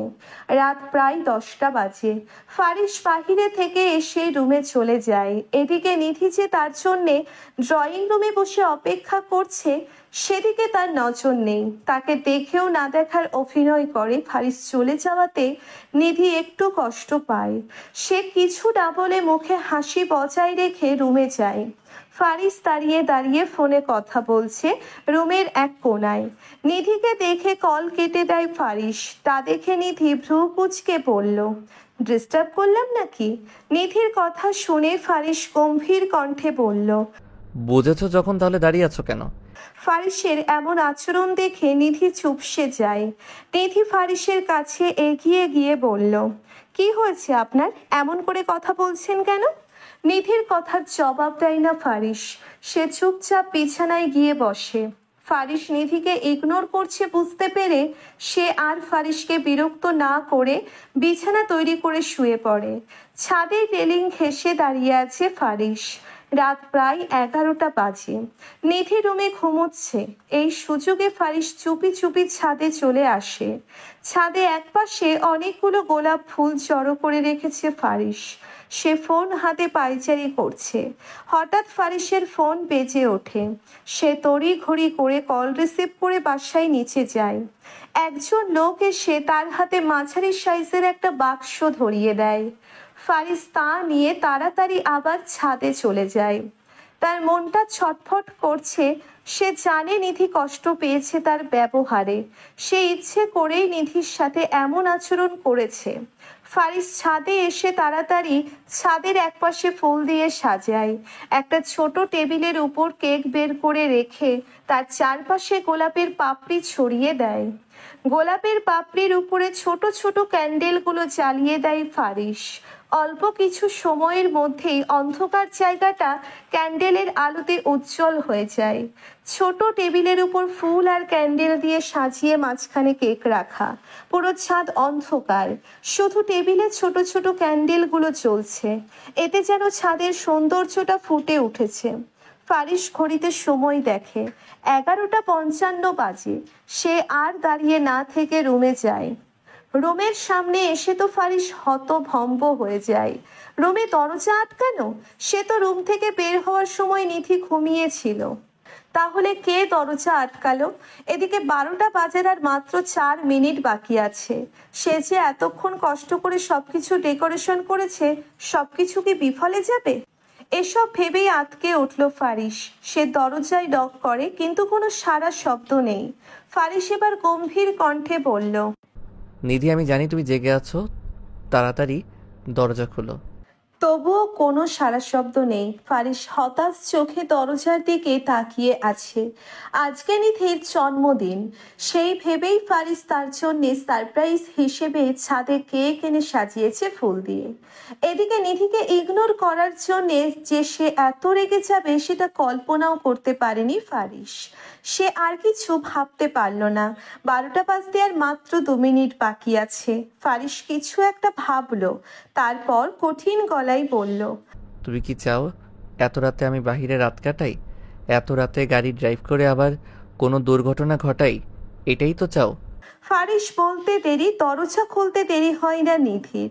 সে দরজা খুলে গুটিসুটি মেরে একপাশে দাঁড়িয়ে আছে। ফারিস লক্ষ্য করলো নিধির চোখের কোণায় পানি।